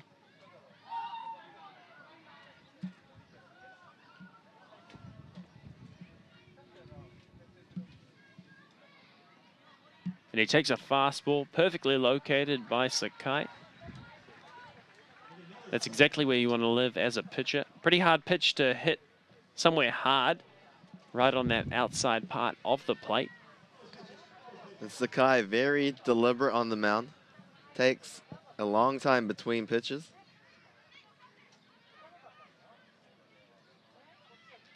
Two and 2 is the count. Big out here for the Auckland side. Breaking ball, hit hard. A line drive, but foul. Of course, they did introduce a pitch clock at a couple levels in the minors last season, Sam. That's something they are looking at maybe bringing into the majors at some point. They have with the short attention spans of all the young minds out there, trying to just speed up the game and have a bit more action going on in the games. That one swung on and missed. Strike 3 and the third out. In the 9th inning, Sakai doing a fantastic job in his relief appearance, not giving up any runs so far. If the Tuatara are lucky, they'll need him again, but they're going to have to tie the ball game first. The score is 3-1. They're going to need some action from their lineup here, something that they have really failed to do against the Blue Sox so far. The Blue Sox pitching one of the best in the league, and it's really shown at McLeod Park, especially with this big ballpark, with the struggling hitters. They'll be looking to break out right now. A really important inning, and a chance now to either tie things or get the victory in the bottom of the 9th. And it looks like Harris is done for the day. He had a great outing, and it is number 21, Todd Van Steensel, who we saw for an inning yesterday. He looks like he is the closer for this Blue Sox team. Got a 1.5 ERA on the season, so clearly tough to hit.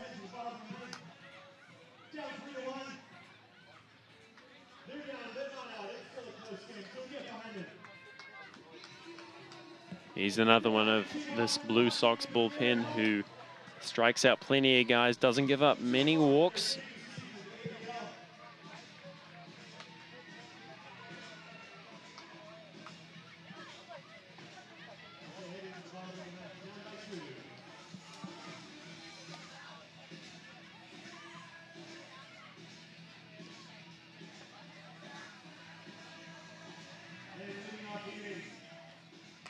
See Johnny Southey, the first base coach out there. Guyan Zhu at the plate. He's hitting .317. He's 0 for 3 on the day with a couple of strikeouts. He'll be looking to change his prospects and get the Tuatara that vital base runner they need. He turns around to bunt, pulls back, and that will be a ball on the inside of the zone. So we will have Zhu, Clark, and Bishop up as the first 3 hitters for the Tuatara team. Look for a pinch hitter to come in the 4 spot. That one grounded softly foul.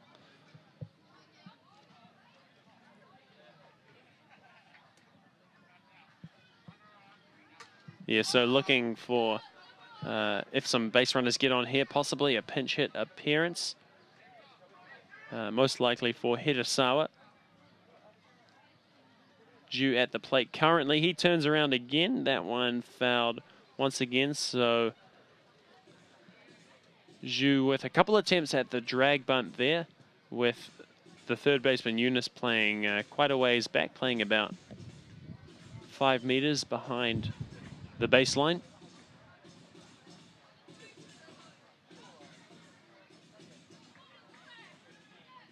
One and 2 is the count. And that one hit hard into foul territory. Like we've mentioned, they are busting him inside with both fastballs and breaking balls. That fastball on the inner part of the plate. Look to Van Steensel to start that breaking ball on the inside part and break it down in and out of the zone.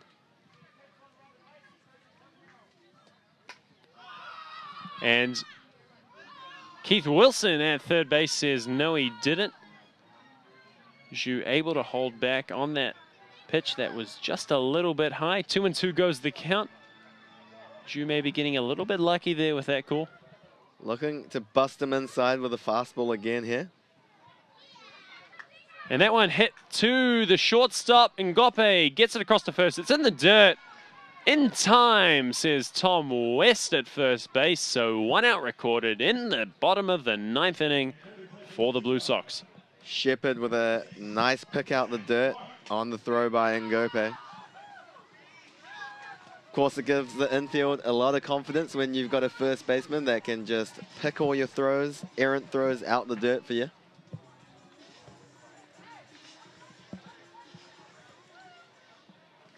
Mr. Sunshine at the plate. 1 out currently.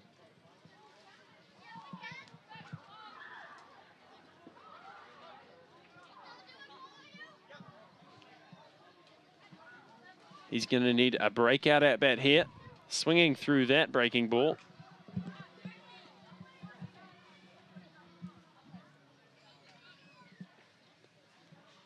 Sharp slider, diving out of the zone to get Clark behind 0-1 in the count. Van Steensel showing some of his stuff that makes him the premier reliever for the Blue Sox. So a fastball. Clark not able to catch up. Quickly behind 0-2.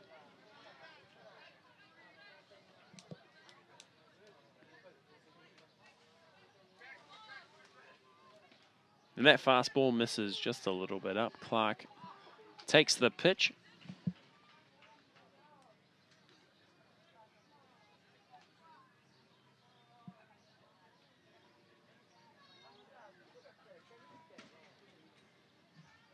Fouls that one off. He looks like he's on time to the fastball here. Of course, when you foul that pitch straight back, it means you were right on time with your swing. You just swung underneath it just a little bit. Clark laying off that high fastball in the previous pitch, which is something he hasn't been able to do. And he does swing through that. Looked to be a change-up there by Van Steensel, just diving down and in. And Clark records a strikeout there. So 2 outs now, do or die. Bo Bishop at the plate.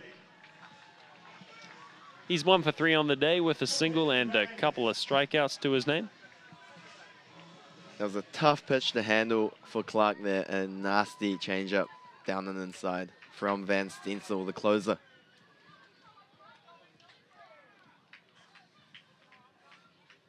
So I think really the story so far this weekend has been of the Blue Sox pitching. Both the starters and the bullpen have been so effective. For those of you at home watching, you can just really see how they have attacked the zone. They don't give away many free pitches at all. No, there are very few free walks to first base, and they change speeds often between their fastball and their breaking ball. So really just putting on a display of what makes effective pitching here at McLeod Park. And to go along with that very good pitching, they've got good production out of the top 4 hitters in their lineup, where they've scored the majority of their runs. Eunice coming alive with the bat, along with Kempin and Gope. And D'Antonio setting the table as well. Down to the last strike is the Tuatara. Fouls that one off, keeping it alive. Yeah, the Blue Sox will be certainly happy with their chances this season.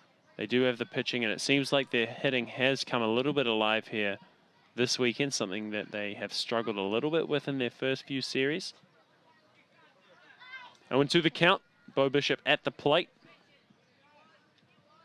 Takes that fastball outside. A good take.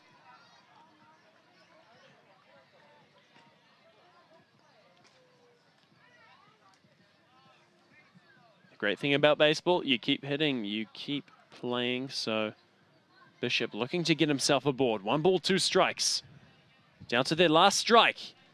Swings at that one, but fouls it off. Keeps himself alive. Bishop just battling up right there. That looked like it was going to be a pitch right on the outside corner, and he takes an emergency hack to foul it off and keep the game alive for the Tuatara. If Bishop gets on base here, it will be Andrew Mark, looking like he's pinch hitting for Hirasawa.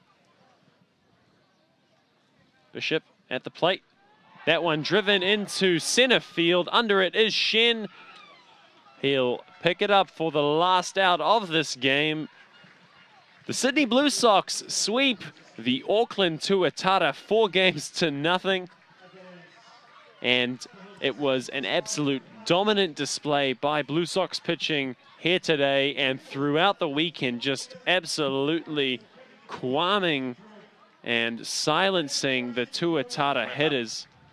They weren't able to really get a lick at all this weekend. So that will be something they'll be looking to change. Next weekend, they'll be going over to Australia. You can find them online. Go to theabl.com.au. Follow them on Facebook, Auckland Tuatara, and continue to follow our home side as they attempt to make an impact in the first season of ABL action that they're involved in. There's been a lot of good signs for this team. If they can just adjust some of their hitting, their pitching's been pretty good. So some good signs, but definitely some improvements to make. They do go down in 4 here at McLeod Park. Keep following this team. It's been an absolute pleasure to bring you these home broadcasts. My name is Sam Harvey. With me, Jun Kim. Closing out action here at McLeod Park against the Sydney Blue Sox. Have a lovely afternoon and a great week.